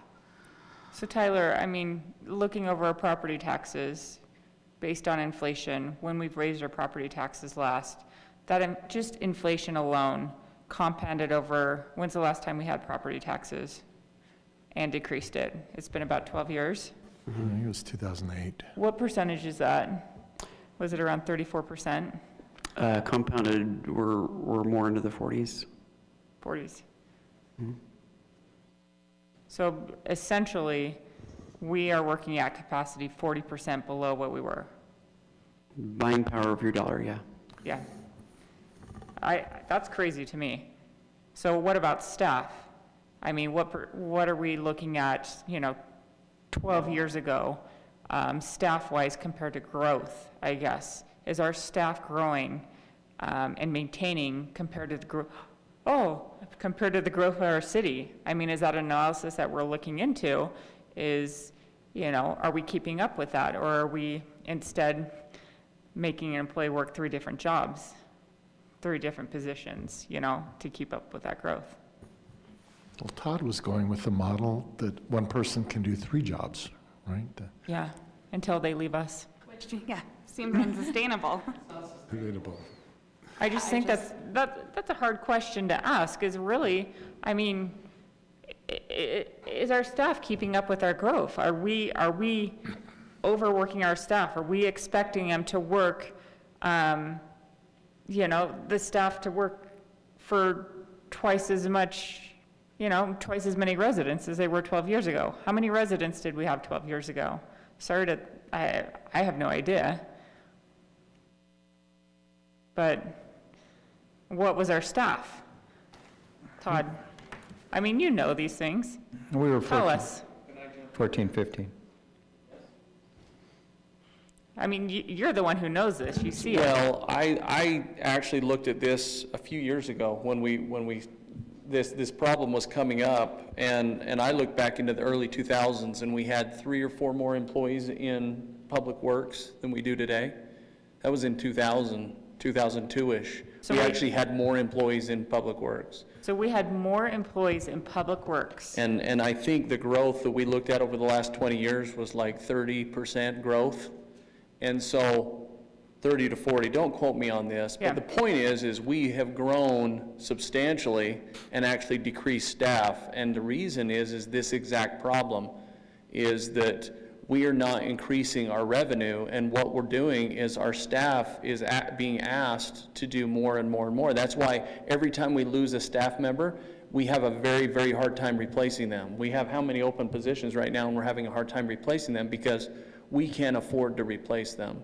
And so that's what's happened over the last 20 years is we're just asking staff to do more and more and more, and the growth just keeps getting bigger and bigger and bigger. And so I think it's ludicrous. I mean, 30% growth, yet we don't even have as many staff as we did before that 30% growth. right. Well, let me explain that a little bit. So around 2010, we were in the big recession. So when I was on the council before, we had to cut a lot of stuff. Yeah. And it was a problematic year. So since then, the last 10 years, things have been good again. So you have to go back and think our general fund budget back in 2010, if you go back and look at the statistics, was in the $6 million range.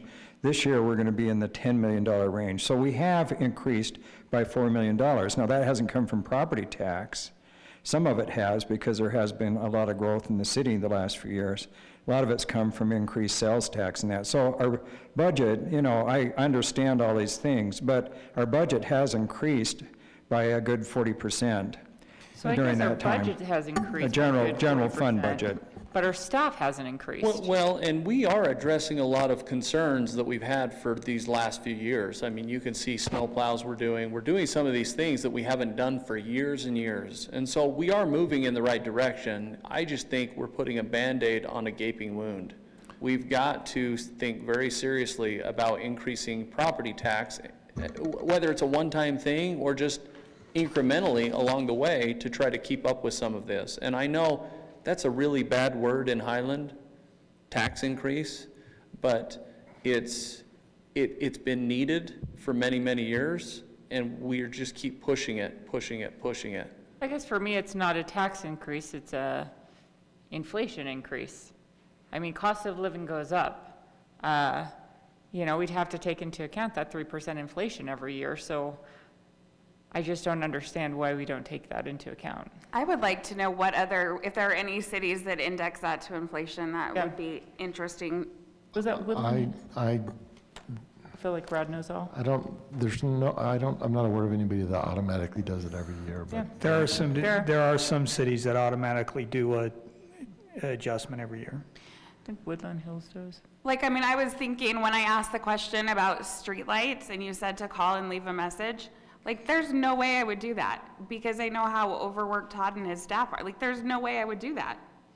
And I think, like, as a resident, that's kind of sad that I can't call and ask for a streetlight fix because I know how much they're doing above and beyond already. Yeah. Instead, Brittany got up on a ladder and just changed it out herself. we're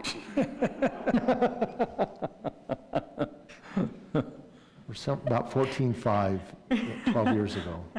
Our population was. What was it, 14.5? About that. We're about 20 now. I wonder what our staff numbers were with 14.5. Same or more.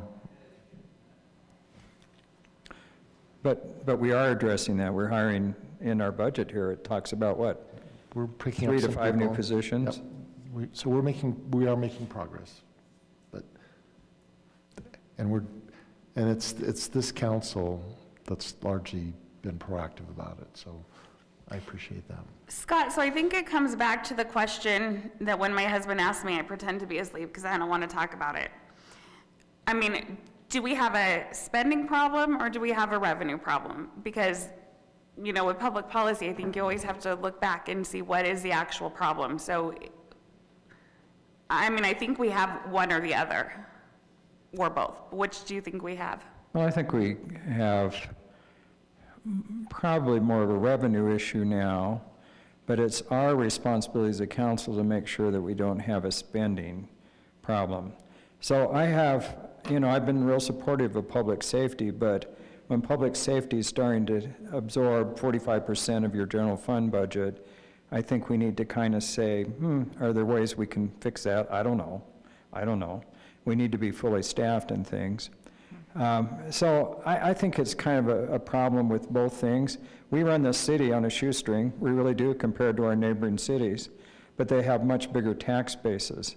And so, I'm not opposed to like the utility increase for water and things.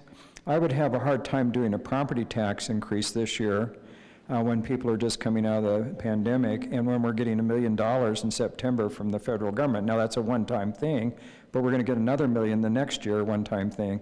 So I think we need to look at this carefully, but I think it's a matter of timing as well. So, when we're out of the pandemic, people are feeling good and things, then I think you can make a better argument for a property tax increase. But everybody would like more money, but as citizens, I'd like more money too. I mean, my salary's been going down every year. I don't have, and when we talk about property tax increase, my phones ring off the hook, unless we're really educating people. Because I hear from a lot of the constituents that are retired, how can you do this to me? And sometimes I think it's a little unreasonable. But at the same time, if we do things like that, we've got to educate and do like you did with the road fee and with the public safety fee. But, in all due fairness, those two fees have raised people's fees or taxes by, $300 or $400 a year already. So, it's not like we haven't met some of the needs with the fees, we just haven't raised property tax.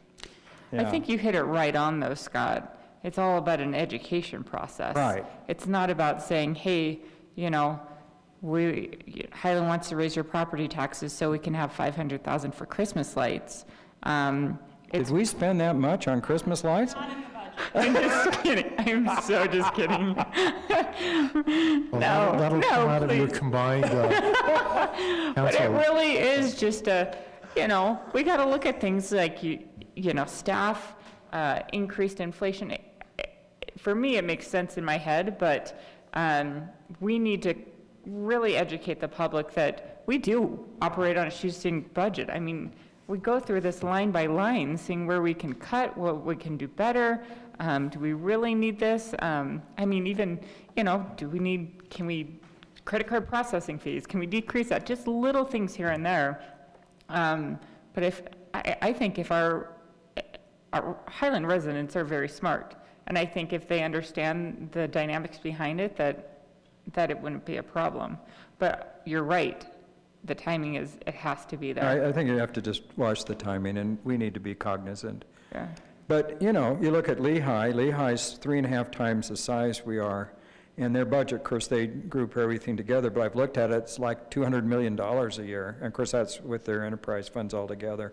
But American Fork's over 50 million, last time I looked, and they're just not even twice the size we are. So, we really do run the city on about $16 million a year, if I remember correctly, just from estimates and that. So we do, and people need to understand that, and especially if we address revenue needs. But we need to say why we need the revenue needs. Exactly. Agree. And they need to understand, because when we did that with public safety and with the roads, people were very agreeable. And Mayor Mann was very instrumental in that education. And I think he knows how to do it the right way. Because we tried to raise a fee when I was on the council before, and it flopped. Yep, Bad. exactly. It got voted down 2-1. And I totally agree with you, Scott. So in the budget, there's one line item that says Highland marketing campaign with a budget of 0. Maybe that budget needs to not be 0 so that we can start that education process. Because I agree that while it's probably, not great this year, I'm not sure when there is going to be a great time. I mean, I bet next year the school district will go out for a bond. This year we had the county raise property taxes. So I really like your idea of educating, because I'm not sure we're ever going to find a great time. Yeah. But that's something I'd love to do, just, personally start the education process, We have a voice also. We have our social media and we have influence to start that education process. And I think it will take time. Like, I don't think you can, do that this fall or anything. I think it takes a lot of time. But you're definitely going to have to raise the culinary water fee. I mean, And those are all Yeah. indexed to inflation, right? Those enterprise funds are indexed to inflation. But I No, would. they're not. No, they're not. The fees are fixed. I think this fee's been the same base rate for many years, hasn't it? It was adjusted one time. But we inflate the cost over time. Right. And then recalculate back the fee. Is that Right, what- right, we adjust the fees, but there's nothing automatic about it. We have to explicitly adjust the fees. Correct. But we do that yearly, right? We have to look at it every 3 to 5 years. So we haven't changed that water fee for a long time. I don't know the last No, time. it hasn't been changed for a long time. I'd We love to haven't, know but this. we've had the money to do Right. it. Right. But I would love to know those numbers of staff, number of staff that we've had compared Almost to. there. Oh, yeah. Wes, do you want to tell a joke while we're waiting? An appropriate joke? Never mind. No. I did the other day, I don't know, Tyler was having me look at something, and so I actually looked up the 2 cities that are closest to Highland in population, which are Heber City and Bluffdale. And in their engineering and public works departments, they had 24 staff. We have 16. I know that. Both of them ended up with 24 staff members. So we are understaffed compared to other cities of our size. Wow. Donna?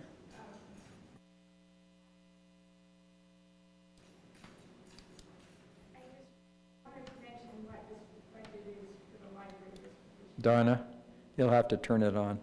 Okay, I wanted to talk about what this budget is for the library this year. Bringing our staff up to market levels is costing about $14,000.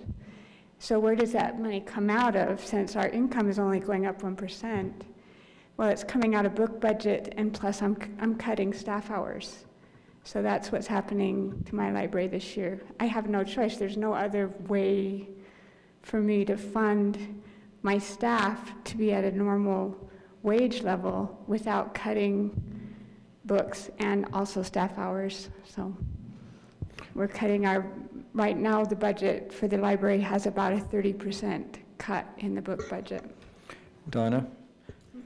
I noticed in the donation box here that the Friends run. Do they keep a separate account, or do they donate that money to the library directly? Where does that money go? They keep a separate account, and then when we have special needs, then we ask them if they'll cover things. They often cover like prizes we give for our programs. They support our programs quite a bit. So, I'm just kind of throwing this out, but I've been involved with the Friends of the American Fork Library for years, and when they built their new library 20 years ago, they cut their budget, the book budget, tremendously, and so as Friends, we went out and raised money to cover the book budget and did that successfully. So I think, I know what you're saying, and I'm supportive, but I do think that sometimes if we kind of educate people about that too, that they may come forth and help.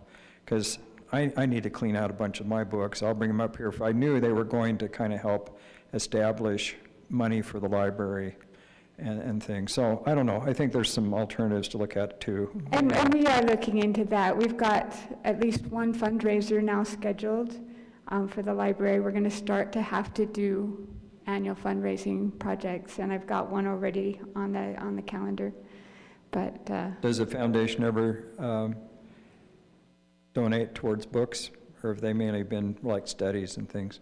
we haven't called on the foundation to donate to books because we're hoping that the foundation could be a source for future capital improvement.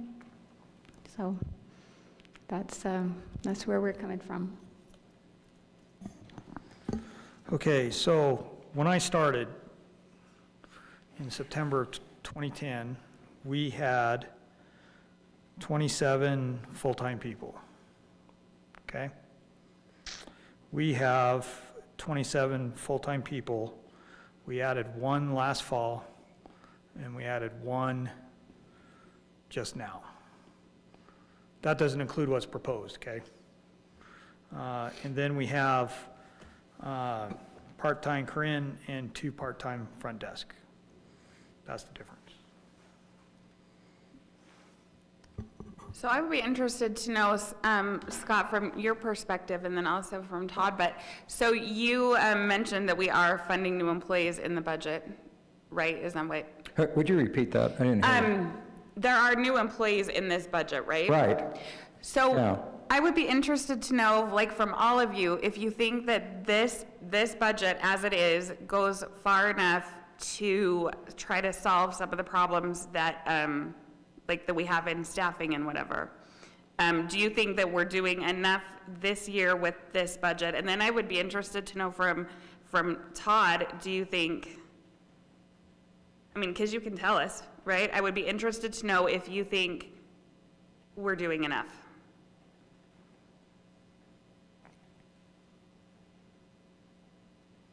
Are you looking to me to answer that? Yeah, I would like, Well, I really think like to know what you if think. you need to expand the staff, I think this is a good start because it's justifiable. I mean, because we need more than one employee to cover Todd because he's been working 24/7. I'm kind of someone that believes you do it in increments. I don't think we need to increase our staff by 20 people this year. Right. Or 10 people, but I think 5 or 6 is probably reasonable if we can justify the expenses in that, and they've done a nice job of doing that in the budget. So, I think we need to see where the needs are and how we finance those. I mean, every organization needs to grow. This city needs to grow. The organization needs to grow, but you need to also consider the increases for the citizens. And a lot of people in Highland do very well, and a lot of them don't. So I think you just have to find that balance as a representative. So Yeah, I appreciate what the staff does, and they've been amazing. And I'm going to hate to tell Todd this, but I think we have a culinary water leak in front of my house in the There's also one street, in so front it's of the not my building. responsibility. But anyhow, So, Scott, since you've been on the council before and for a while and have some history, would you say that this is a proactive budget that way? I think it's more proactive than it's been. What do you think, Mayor? You've been here, this is your 8th year. I think we're doing the right things now.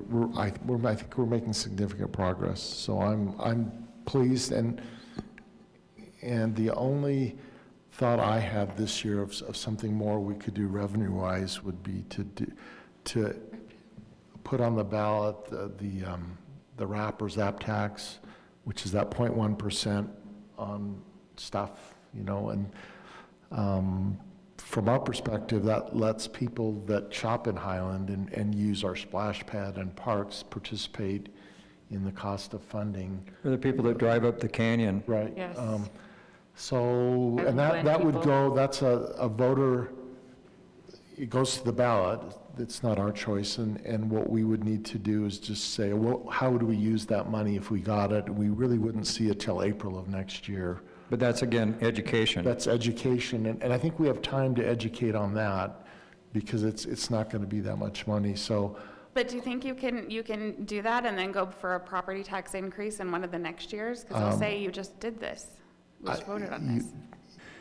you might not need it next year because of the COVID or the CARES. Raining of money from the federal government. But So I think we just need to do it when we need to do it, because that's where we get hurt, is when we kick the can down the road. So So do a rep tax this year, then Then instead of having to evaluate- do a city election, then next 2 years.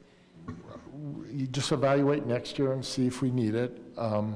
Our sales tax revenue grew substantially. We don't know how much of that is permanent, right? And in the economy, the sales tax revenue is pretty volatile. It's tied to the, if we have a crash, then that will drop. Right.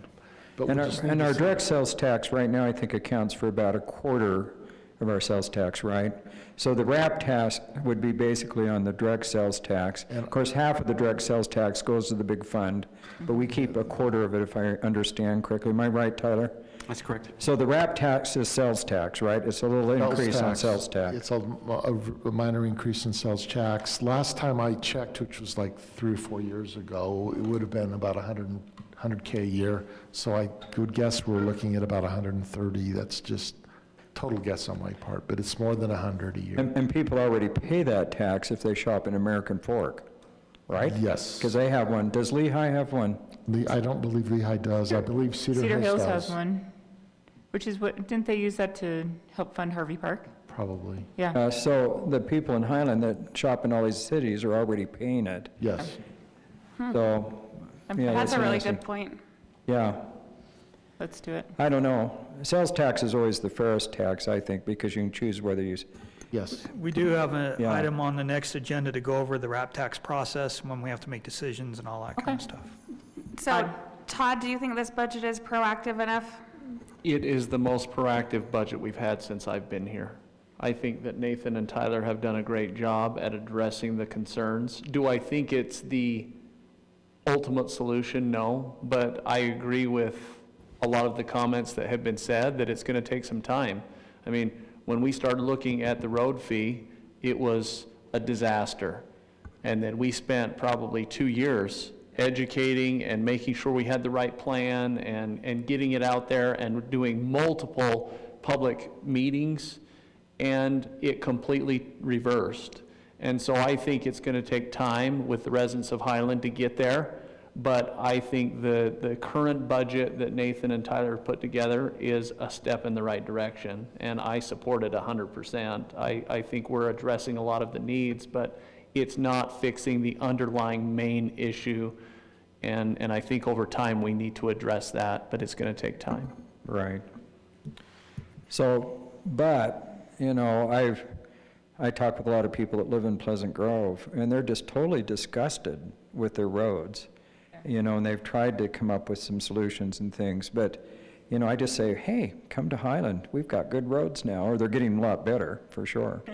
So, you know, sometimes you just have to bite the bullet, but I think you have to do it in such a way that people are educated and are on board, because you say tax increase, fee increase, and that, people, it really upsets a lot of people that are on limited incomes, and we need to consider them. And, you know, so. It's a hard thing for me, but I know it has to be done at times. I guess for me, I don't want to hit the point where it's a big tax increase. I mean, it makes just a lot more sense to do smaller incremental ones that go along with the ebb and flow of inflation, cost of living. That's just so much easier to understand because, you know, inflation, cost of living, it's just, it is what it is. But then, Right. you know, when you say all of a sudden 20%, that's a lot harder to understand. Well, and you have to realize that of the property taxes collected, Yeah. Highland only collects, I think, 12.8% or 13%, because 72 or 3% goes to the school district. The county collects more in that. So our percentage is very small. And so you have to educate people that it's just a tax increase of that very small percentage and not the whole thing. Because when we did this before, when I was on the council, you know, we were going to raise the property tax some at that time, but all of a sudden it became a 50% tax increase. Well, it was a tax increase for the city of Highland that much, but we only were getting like 16.8% or something at that time.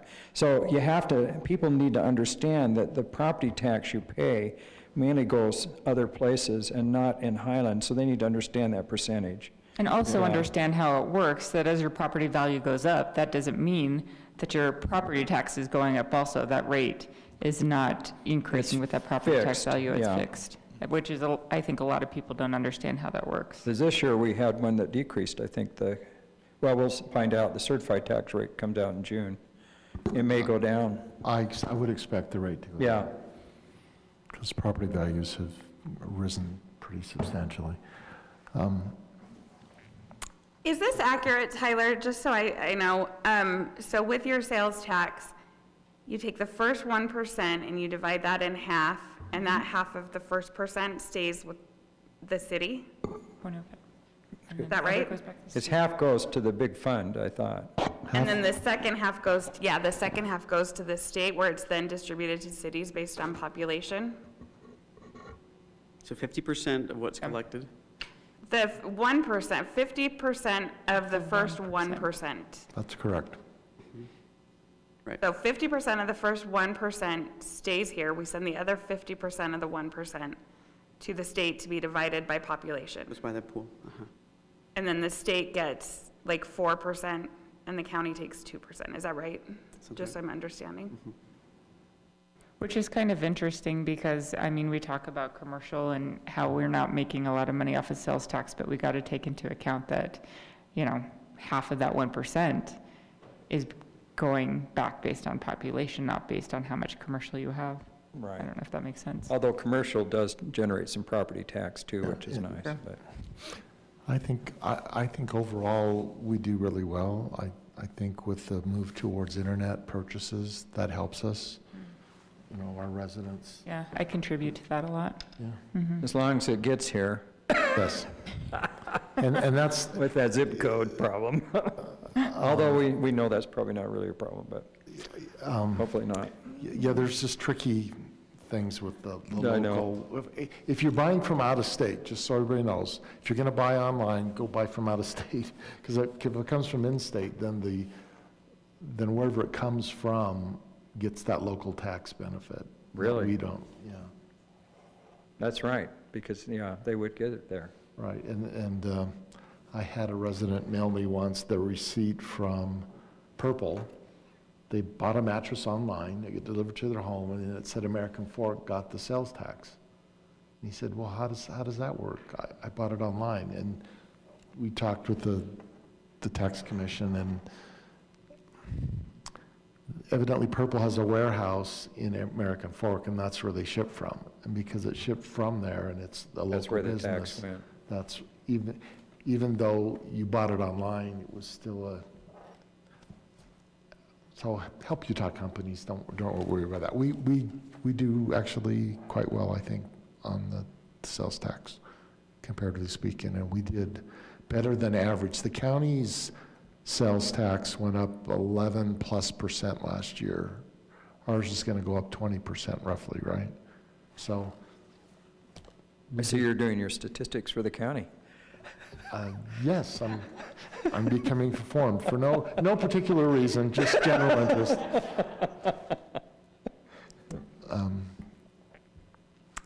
Anyway, I'm really pleased with personally the thoughtfulness of the council in their decisions and how they approach things. I think all of the questions you're asking are really, really good. The concerns are good. On a property tax increase, I would expect if we're looking at one potentially next year, that we would start autumn and start, you know, talking about here's how property tax works. Here's and then if even at that early stage we knew what the need was, because I think going forward, whenever we have a need, we need to have a really good plan behind it. Say, well, this is how we're going to use that money, because that makes it acceptable. It's what made the road thing acceptable, was because we educated and we said this is how we were going to use the money, and we've done that. So I think the city has built trust over the years. It would be, trust is hard to earn and then easy to lose. So going forward, I think we need to be real careful with and thoughtful about how we move things, and this is why we need it, this is how we're going to use it, type of thing. Nathan, what do you think? I think lots of things. What do I think about what? Yeah, just like the whole discussion. I mean, just, you haven't said anything, and this budget is really yours to make work. I mean, you know, we approve it, but the day-to-day making it work happens with you. No, I think we've achieved our goal to try to be as proactive as we can. I think there's some things, if the council would like us to look at some equipment one time, expenditures in equipment like another Jacobson or something that we talked about before. I think that might be appropriate to look at. But we've really tried to say, okay, we have these needs, and how do we meet them? As far as revenue increase, it does take an education and a push into educate people about what's going on. One of the key things I think that that's important is, for lack of a better description, kind of like the school district does it, and you touch key aspects that affect different people, right? So, and you need to show where your money and how it's being spent. And I think the council has done a good job of gaining the trust of the residents over the last few years, and we can show that as we go. I do agree that smaller increases over time is better than one huge increase, like we try to do with utility rates as much as we can. That's my perspective. So how do you, I was just thinking about marketing, like we say we need to raise your property tax so we can buy some new snow plows because we're optimistic that we're not going to be in a drought forever. Is that how you market that? We're being optimistic. Yeah. That's the hardest sell because it's easy to say, hey, we need to raise taxes to maintain parks, and people, oh, well, we don't need parks. Or, you know, Scott, as you know, when we faced the challenge with the raising taxes with the roads the first time, it was, well, roads can go to dirt. We don't care. We had people say, Right? just let them go to gravel. Yeah, we said that. I heard that more than once. Yeah. No. Well, yeah, they're Right. driving on the east-west corridor already. So, Right of the barriers. Speeding on it too, which drives me crazy. So having the conversation about needs as it relates to, you know, a skid steer and a mower and those kind of things, those are hard conversations because it's hard to. It's easy to point and say, hey, I need to fix the roads, right? That's much easier to explain and tangible. But to go and say, hey, we need a general increase for more staff, those are always the hardest sells, because why do you need more staff? You know, I'll do it for free. Or we heard, well, why can't you just buy the machine and have volunteers resurface the roads? Right. Re-asphalt the roads. I mean, we heard it all. So it's going to take some education, it's going to take some strategy, but the most important thing of all the efforts that we did is it took the council getting out into the community themselves. Yeah, we did our things, and we did our dog and pony shows and stuff, and those were effective. But the most effective was the council getting out amongst the community and communicating with their constituents of what the needs were and meeting them with them individually. That was the key that helped with that. Without that, it failed. And I think that was one of the big contributing factors to the other efforts previously, is that didn't happen. And so it happened maybe not to the extent it did after, but it didn't happen. And that's the key, I believe. If the council isn't committed behind it, then it won't happen. Could we ask, I would just be interested to know, Scott, what you think about what the best process is and timing is. You, Scott Hart. Yeah. Oh, good. I thought, I'm getting put on the spot It just again. seems like we have an expert who happens to be here, so. Have to switch the camera, so I'm on the camera right there. This is definitely possible. My experience as being a resident here and also in doing media is that people are reasonable, but they have to be treated as such and have to be engaged in the process.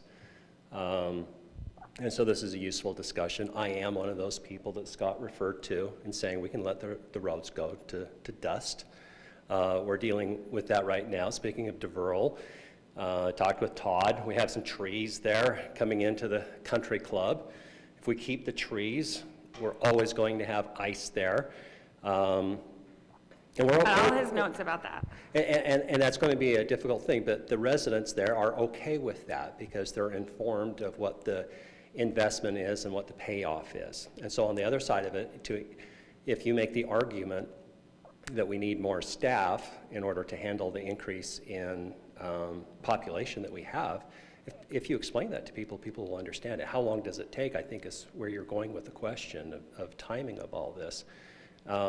I think that if the city council gets out there ahead of this, that any issue is 3 to 6 months away from being able to change people's minds. That's how long it takes. It needs to have a package put together so that you guys aren't playing point without some statistics and information behind it, and maybe putting information out to the public beforehand, before you start engaging, will make your jobs a lot easier and more useful. Does that answer your question? Yeah, it does. And I mean, I guess I ask you because like the video about water that you put out this week, I think all that is great. Todd, well done with the video. Yeah. I mean, Todd. No, it's Todd. No, Turn Todd on the was just- camera. I knew where the record yeah. button was. You did the rest. Well done. I put a request on my Facebook page to give me all like reviews of your acting abilities, so I will be reading those next week. Yeah, I'm going to follow you to your new job, and we're going to, every now and again, see what you can do for voiceovers. But like, I mean, I think those things are great, right? How many people last week said they liked 2 Minute Tuesday? I mean, I think having a common message like that is No one really from the helpful. county. No one from the county said that. Well, I mean, there was an audience for sure. It will be interesting did to see it see get what circulated, difference this water campaign makes. Yeah, well, it will be interesting to see. It'll be cooler, so, you know, we're ahead of the game there. But, yeah, I think it's one of those things that it's like any campaign. If you show enthusiasm for the message and engagement with the public, then you're one step ahead. If you sit back and you try to mandate that from a distance, then you get animosity and you get this adversarial relationship. So whatever it is with the public, I'm a big fan of engaging the public in advance and giving them all the information, treating them as equal partners in this, and then going out and saying, and because of this, we've defined the problem, here is the solution. Highland residents are very supportive and very intelligent. They'll follow along on that, or they'll take a principled stand and say no, find another solution, and we come back here and try to figure something else out, or look at it and say, you know, there's a better way of solving that problem there. So, yeah, I think you guys are on the right track with this. Anything else? No, I have no jokes. I've been up making water videos for the last 3 days. I have no jokes. If I have any jokes, you'll see it on 2 Minute Tuesday, 1 week from today. So go switch the camera now. I will just let you know that for those watching that live in the country club area, the yellow ribbons on trees are not markers for trees to go away. I had somebody ask me that. They're celebrating DeVerle's life. Trees were part of his contribution. But I did have a resident say, well, are these ribbons like trees that are going to get cut down? I know. You've gone low tech. Low tech, yeah. I'd like to make a suggestion. If Wes is running for city council, I would suggest that he campaigns on a tax increase. Let's ask him about that. Yeah, Wes, you gonna run? That'll be my thing. I'll be like the tax increase guy, and then I'll get out. I'll get in and out. You might not ever get in to get out. Anything else? Otherwise, a motion to adjourn would be appropriate. So moved. Is there a second? A second. Motion by Scott, second by Tim. All in favor, say aye. Aye. We are adjourned. Thank you for a great meeting. Thank you, audience. Thank you, contributors. The recording